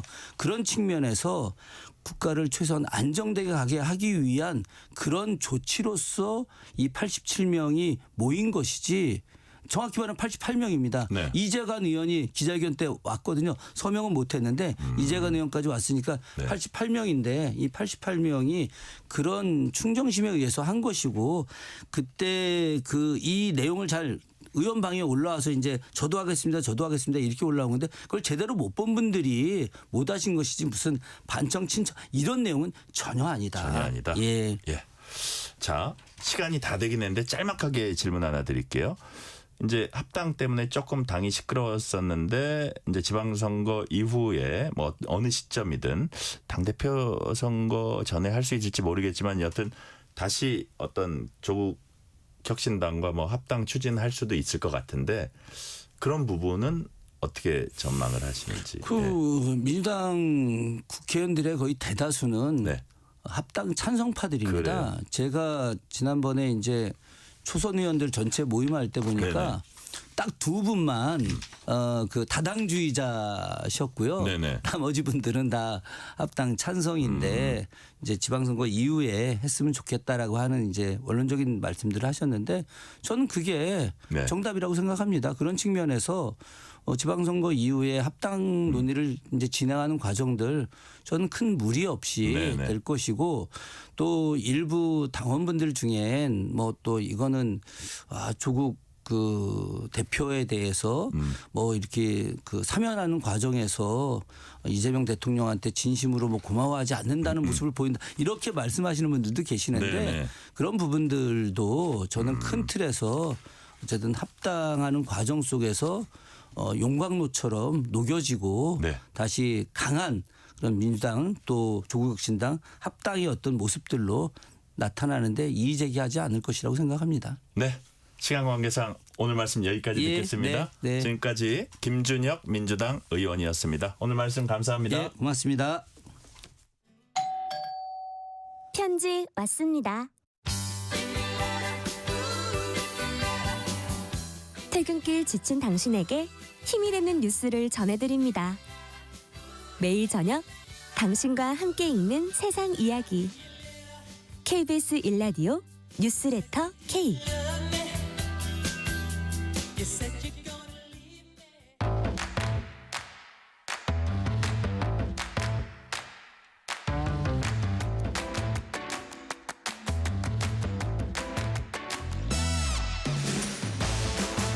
오늘 가장 뜨거운 뉴스, 화제 소식 쏙쏙 골라서 전해드립니다. 뉴스레터 브리핑 윤슬기 연합 인포맥스 기자와 함께하겠습니다. 윤슬기 기자님 어서 오세요. 네, 안녕하세요. 요즘 서울에서 집을 처음 사는 사람들 가운데 30대 비중이 역대 최고 수준이다 이런 얘기가 있더라고요. 30대 비중 얼마나 됩니까? 네, 숫자로 보면 이제 사실상 서울에서 처음 집을 사는 사람 둘 중 한 명이 30대다라고 보시면 될 것 같은데요.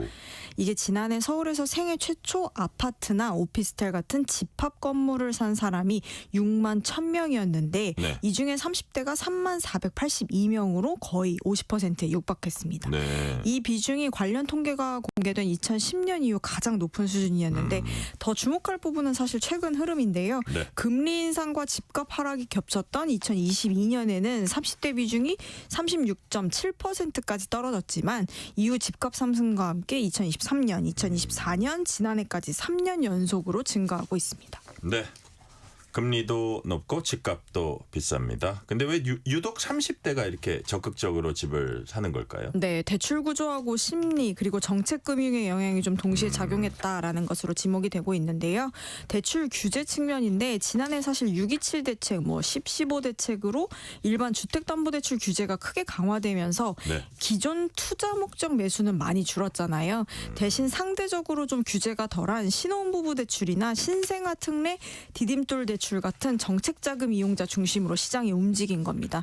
네. 이 정책 대출은 주로 결혼을 앞두거나 막 결혼한 30대가 핵심 대상인데 그러다 보니 자연스럽게 30대 중심으로 매수가 집중되는 구조가 만들어진 겁니다. 두 번째로는 심리적인 요인인데요. 집값이 다시 상승하기 시작하면 실수요자 가운데 사실 가장 먼저 불안감을 느끼는 층이 바로 30대입니다. 청약은 좀 경쟁이 치열해서 당첨이 어렵고 집값은 계속 오르는데 기다리면 더 비싸질 것 같다는 불안감이 생기면서 지금이라도 사야 한다라는 판단을 하는 경우가 많은 겁니다. 네. 요즘 월급보다 자산이 더 중요하다 이런 말들 많이 합니다. 특히 부동산이나 부모로부터 물려받은 자산 이런 격차를 더 키운다는 분석도 있는데 실제로 어느 정도 영향을 끼친다고 보세요? 네, 부동산과 상속이 부의 증폭장치 역할을 한다라는 분석이 지배적인데요. 한 보고서에 따르면 청년 시절 자산 상태가 이후 인생 전체의 자산 수준을 사실상 결정하는 것으로 나타났습니다. 예를 들어 부모로부터 증여를 받거나 초기 자금을 바탕으로 일찍 부동산을 산 사람들은 시간이 갈수록 자산이 더 빠르게 늘어나면서 상위층으로 올라갔고요. 네. 그래서 부동산 가격 상승이 자산을 불리고 그 자산을 바탕으로 추가 투자까지 가능한 선순환 구조가 만들어지기 때문입니다. 반대로 사회 초기에 생활비나 학자금 때문에 빚을 지고 출발한 경우엔 시간이 지나도 자산 하위층에서 벗어나지 못하는 경우가 많았습니다. 네. 자, 일론 머스크가 한국 반도체 인재를 모집하는 글을 SNS에 직접 올렸습니다.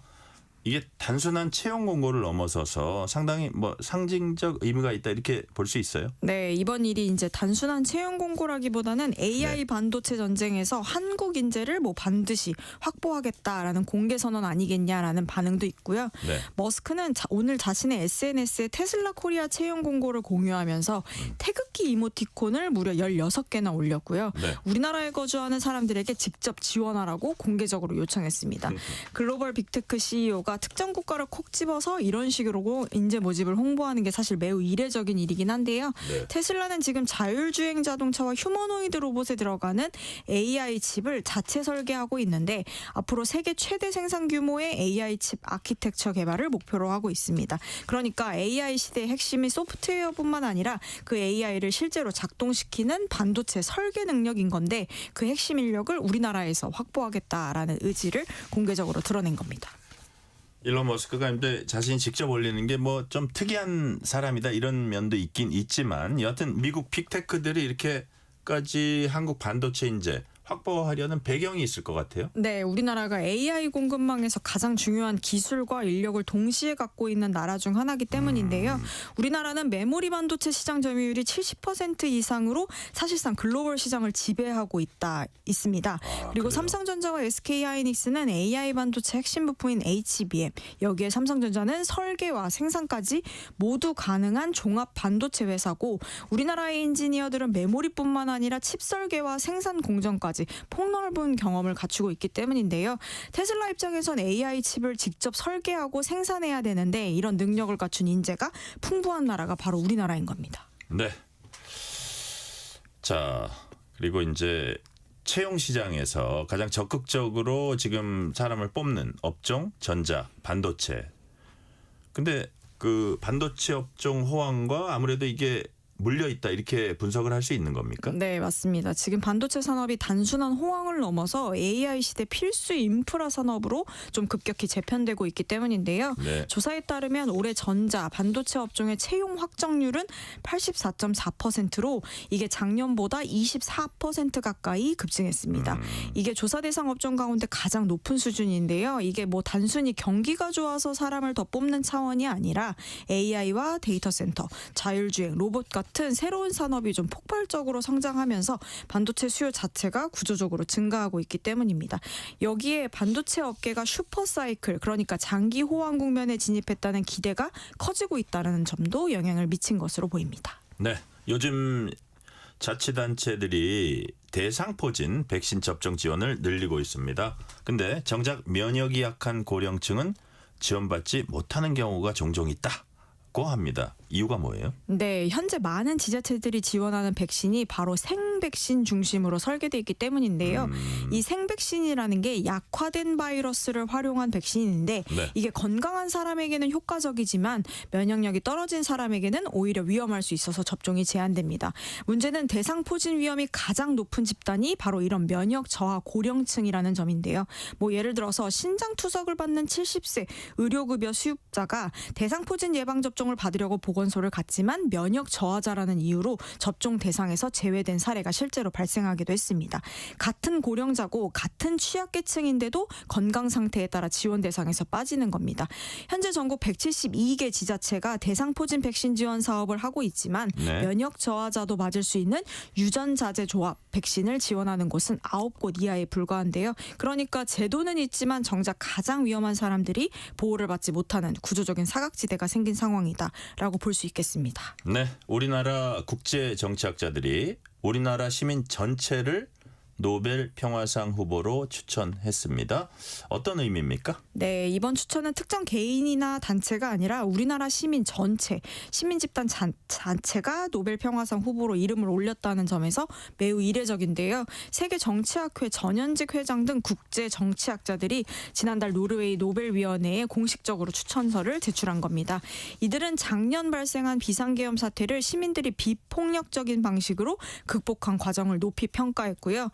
추천에 참여한 정치학자들은 이번 시민행동을 비세혁명이다라고 규정하기도 했습니다. 이게 무력이나 폭력이 아니라 시민의 참여와 의지로 민주주의 위기를 극복했다라는 의미를 담고 있는데요. 네. 추천서를 제출한 측은 특히 이번 사례를 전 세계 민주주의 역사에서 가장 중요한 모범 사례로 평가하고 있습니다. 네, 디즈니 플러스의 예능 프로그램 운명전쟁 49가 순직 소방관의 사망 원인을 사주풀이 미션 소재로 사용해서 논란이 되고 있습니다. 어떻게 된 거예요? 네, 순직 소방관의 죽음을 예능 프로그램의 추리 점술 미션 소재로 활용한 게 문제가 된 건데요. 네. 이게 문제가 된 장면이 지난 11일 공개된 2화에서 등장한 망자의 사인 맞히기 미션입니다.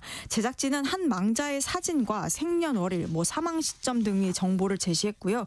출연한 무속인들이 이를 바탕으로 사망 원인을 추리하는 방식으로 진행이 됐습니다. 근데 이 미션에 등장한 인물이 2001년 서울 홍제동 화재 현장에서 시민을 구조하다 순직한 고 김철옹 소방교였던 것으로 확인이 된 겁니다.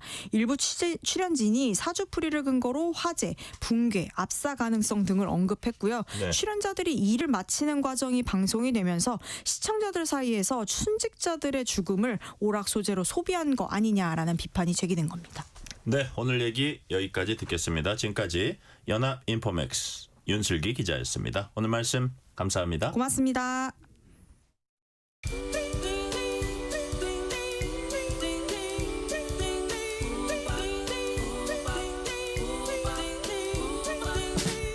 오늘 하루 뉴스를 정리해주는 다정한 편지 한 통. KBS 일라디오 뉴스레터 K.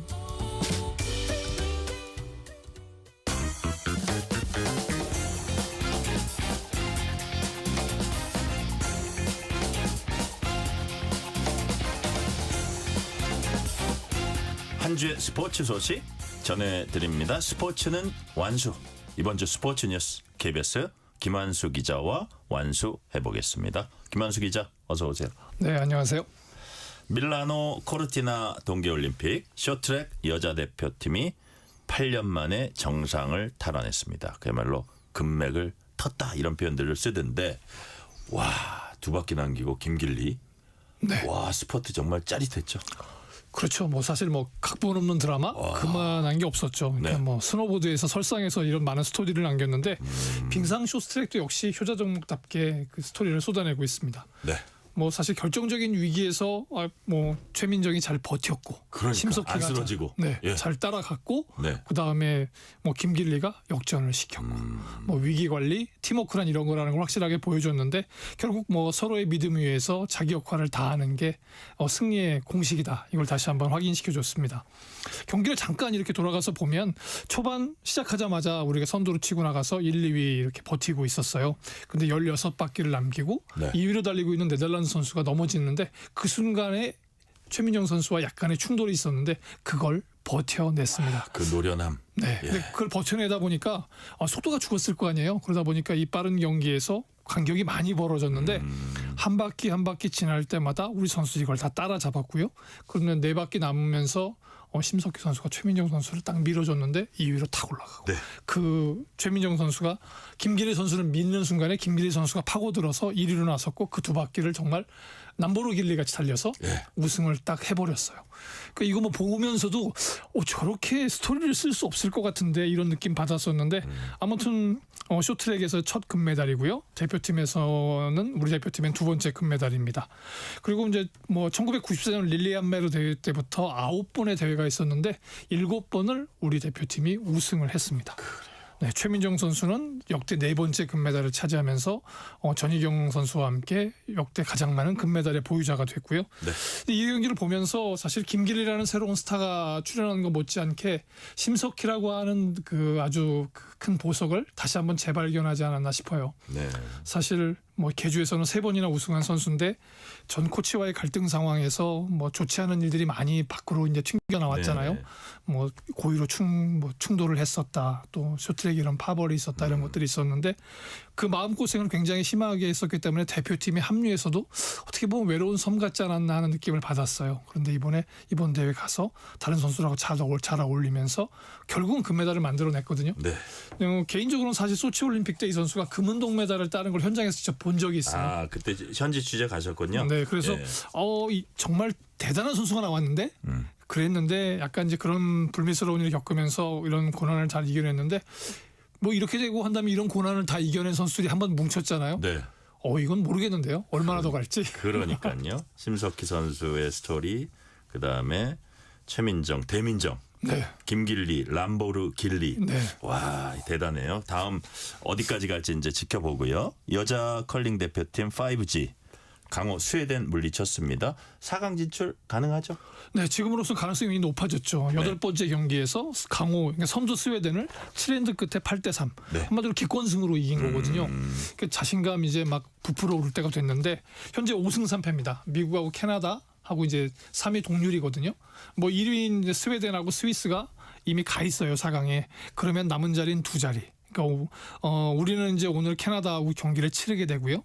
그렇게 되면 미국하고 스위스 뭐 경기하게 되는데 이렇게 만약에 그냥 이기면 자력으로 4강에 쉽게 올라가게 됩니다. 근데 만약에 지면 조금 복잡해져요. 그래요? 네, 5승 4패인 팀들이 많이 나올 수 있거든요. 영국하고 덴마크도 4승 4패이기 때문에 이기게 되면 5승 4패가 나오게 됩니다. 그럼 복잡한 경우의 수가 나오는데 이럴 때 강팀의 조건은 딱 하나입니다. 복잡한 경우의 수 앞에서는 그냥 이겨야 됩니다. 그냥 이겨야 되기 때문에. 근데 지금 전체적인 분위기 보면 5G 다 와요. 그래서 뭐 가능할 것 같습니다. 그래요. 이기고 깔끔하게 올라가는. 근데 우리 다음 상대 캐나다가요. 부정 행위 의혹을 받고 있다고 해요.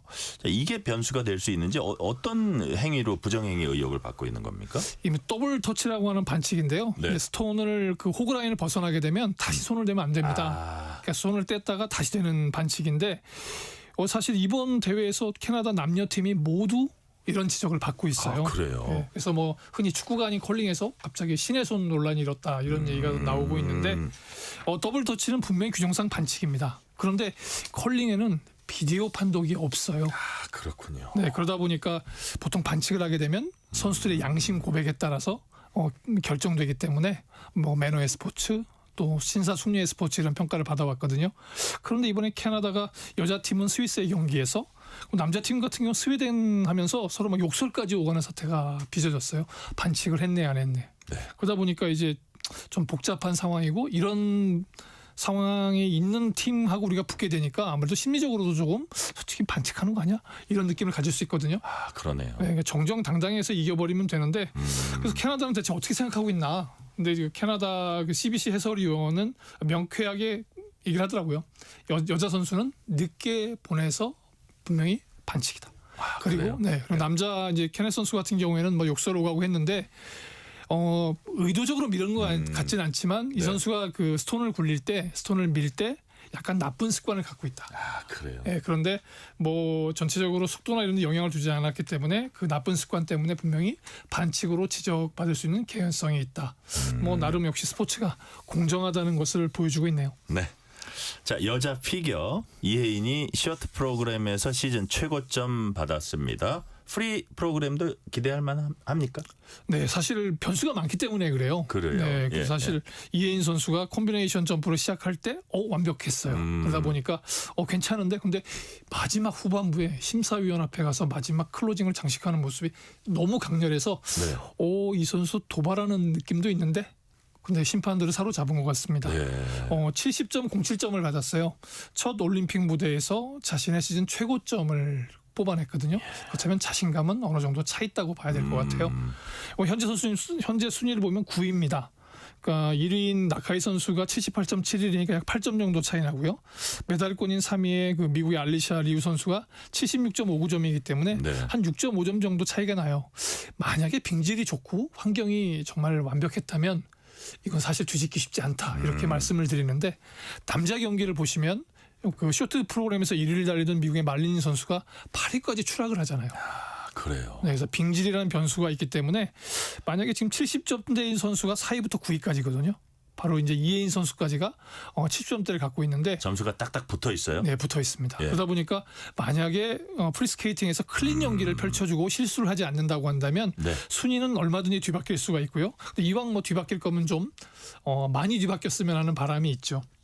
그리고 사실 뭐 이 선수를 보면 이 선수도 역시 그 심석희 선수와 같이 우리 대표팀의 아픈 손가락입니다. 2003년에 나와서 세계 선수권 은메달 4대륙 대회에서 우승할 때만 해도 제2의 김연아 후보 중에 한 선수였어요. 근데 이제 지난번에 전해드린 것 같은데 2024년 해외 전지훈련 가서 맞아요. 동료들하고 약간 술도 마시고 불미스러운 일이 있어서 자격정지 3년을 받았잖아요. 그렇기 때문에 올림픽에 못 나오는 건데 은퇴기로 해서 법정 싸움을 해서 이겨냈습니다. 그리고 그 작년에 국가대표 선발전에서 정말 과감하게 보여줬고 화려하게 제기를 해서 이제 올림픽까지 가게 됐거든요. 올림픽에서 본인 지금 뭐 과감하게 또 정말 도전해 볼 수 있는 거 다 해보고 있는데 이왕 이렇게 된 거 뭐 잘 이겨내서 좋은 성적을 안고 들어온다면 더 좋을 것 같아요. 그리고 이제 함께 출전했던 신지아 선수는 첫 번째 점프에서 약간 불안해서 현재 14위를 달리고 있는데 이 선수도 조금 더 클린 연기를 가지고 간다면 톱10 안에 진입할 수 있는 가능성이 여전히 있거든요. 그렇게 되면 우리 두 선수가 가서 톱10에 두 명이 들어가면 좋고 이왕이면 한 선수는 톱5 안에 들어가주면 훨씬 더 피겨에 대한 기대 가질 수 있을 것 같습니다. 네, 이번엔 국내로 와봅니다. 설날 장사 씨름 모래판의 베이비 몬스터로 불리죠. 김민재가 백두장사에 등극을 했습니다. 통산 15번째죠. 네, 15번째입니다. 근데 사실 뭐 상대도 만만치 않았어요. 이제 용인 그 시청의 김동현 선수인데 김동현 선수도 백두장사를 4번이나 한 선수거든요. 근데 이 두 선수가 만났을 때 야 만만치 않겠다. 힘으로 부딪힐 거다 이런 얘기를 했었는데 사실 첫째 판에서 진짜 힘의 대결이 펼쳐졌습니다. 김동현 선수가 원래 빗장거리를 굉장히 잘하는 선수거든요. 빗장거리를 들어갔는데 김민재 선수가 힘으로 버텼어요. 힘으로 버텨서 그 중계 화면이 순간 정지 화면 같은 화면이 보였어요. 그래서 힘으로 버티는데 어떻게 되지? 근데 밀어치기로 첫 번째 판을 따냅니다. 두 번째 판 사실 이렇게 한번 자기 기술에 당하게 되면 김동현 선수도 좀 당황할 만한데 두 번째 판에도 똑같이 같은 기술에 들어갔어요. 그 두 번째 판도 똑같은 양상이 벌어집니다. 그래서 다시 2대0 김민재 선수가 밀어치기로 다시 2대0. 그래서 그 순간에 봤을 때 조금 안타까운 장면은 사실 이 상황에서 김동현 선수가 약간 부상을 입었어요. 만약에 그 부상이 없었다면 세 번째 판도 똑같은 힘의 대결을 펼치면서 가져갈 수 있지 않을까. 그러면 정말 전례 보기 힘든 명승부를 펼칠 뻔했는데 부상으로 세 번째 판은 조금은 맥 빠지게 다시 밀어치기로 김민재 선수가 승리를 거두면서 15번째 백두장사, 천하장사 3번을 포함하면 통산 18번째 장사 타이틀을 거머쥐게 됐습니다. 뭐 지금 상황에서는 명실공히 최강자인데요. 이렇게 힘으로 하는 경기가 있었다면 기술로 맞부딪힌 경기가 있었어요. 정말 박진감 넘치는 경기가 있었는데 바로 아래 체급인 한라장사 결정전이었습니다. 이제 울주군청의 김모호 장사하고 그 영암군청의 이제 차민수 선수가 붙었는데 시작하자마자 이제 정말 막 기술이 막 오가는 상황에서 들배지기한 밀어치기로 먼저 김모호 장사가 승리를 거둡니다. 그래서 이건 정말 기술에 관한 승리인데 그러면 두 번째 판은 좀 맥이 빠질 것 같았는데 똑같은 상황이 벌어졌어요. 그러니까 이번에는 배치기로 또 이겨냈습니다. 그래서 결국은 이 경기도 3대0으로 끝났지만 기술과 기술이 부딪히면서 정말 이거는 씨름의 또 다른 묘미죠. 힘이 아닌 기술로 부딪히는 장면들이 펼쳐졌기 때문에 아마 올 설날 그 씨름 보시는 분들은 두 개의 명승부를 오랫도록 기억할 수 있을 것 같습니다. 네. 다음은 프로야구 좀 불미스러운 소식입니다. 롯데 선수들이 전지훈련 중에 도박장에 드나든 걸로 드러났죠? 네. 좀 안타까운 게 뭐 나승엽, 고승민 사실은 롯데 든든한 내야진이잖아요. 거기에 김세민 선수, 김동혁 선수까지 휴일에 도박장을 갔답니다. 근데 그게 이제 하필이면 CCTV에 다 잡혀서 뭐 사실 다들 보셨잖아요. 그러니까 이제 구단은 4명을 모두 귀국 조치를 했고 KBO에 이제 클린 베이스볼 센터에 신고를 했습니다. 이렇게 되면 어떻게 되는 거예요? 이렇게 되면 이제 징계가 결정될 때까지 기다려야 되겠죠. 근데 징계가 KBO 징계는 기본적으로 뭐 적발이 되면 1개월 이상 할 수가 없거나 아니면 30경기 이상 뛸 수 없습니다. 30경기 이상? 크네요. 네, 크죠. 그러면 사실은 전반기 시즌에 상당히 타격을 입을 수 있거든요. 44경기를 치르게 되는데 거의 한 5분의 1 이상을 못 뛰게 되죠. 그리고 또 제재금도 이제 내야 되는 상황입니다. 그래서 롯데 구단과 팬들의 입장에선 사실 이 선수들이 단순히 도박장을 방문한 것에 그치지 않고 지금 말씀하신 것처럼 시즌 초에 한마디로 경기를 뛰지 못하니까 전력 이탈이 커버리는 거잖아요.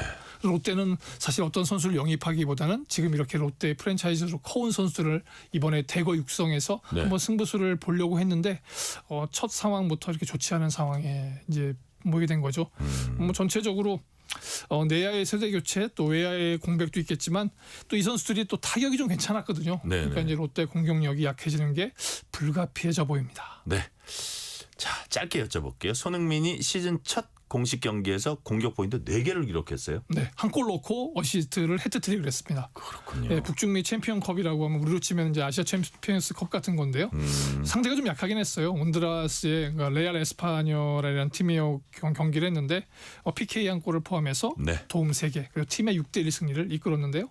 오는 22일 날 개막전하게 됩니다. 메시의 팀 인터 마이애미와 경기를 하게 되는데 그때를 앞두고 좋게 시동을 건 것 같습니다. 끝으로 이번 주말 꼭 챙겨봐야 할 경기 어떤 게 있습니까? 일단 쇼트트랙 금맥했으니까요. 남자 계주 있고요. 또 여자 1500m 메달 도전이 가능하고요. 여기서 만약에 금메달이 2개 나온다고 한다면 현재 메달 레이스 15위거든요. 우리 목표했던 10위권 내 진입도 가능해 보입니다. 오늘 말씀은 여기까지 듣겠습니다. 지금까지 김한수 KBS 기자였습니다. 오늘 말씀 감사합니다. 오늘 뉴스레터 K는 여기까지입니다. 커피 쿠폰 당첨자 명단은 뉴스레터 K 홈페이지 확인해 주시고요. 오늘 마지막 곡은 마이클 잭슨의 세상을 치유하라 Heal the World 들으면서 이 시간 마무리하겠습니다. 오늘도 함께해 주신 청취자 여러분 진심으로 감사드립니다. 지금까지 뉴스레터 K 전종철입니다.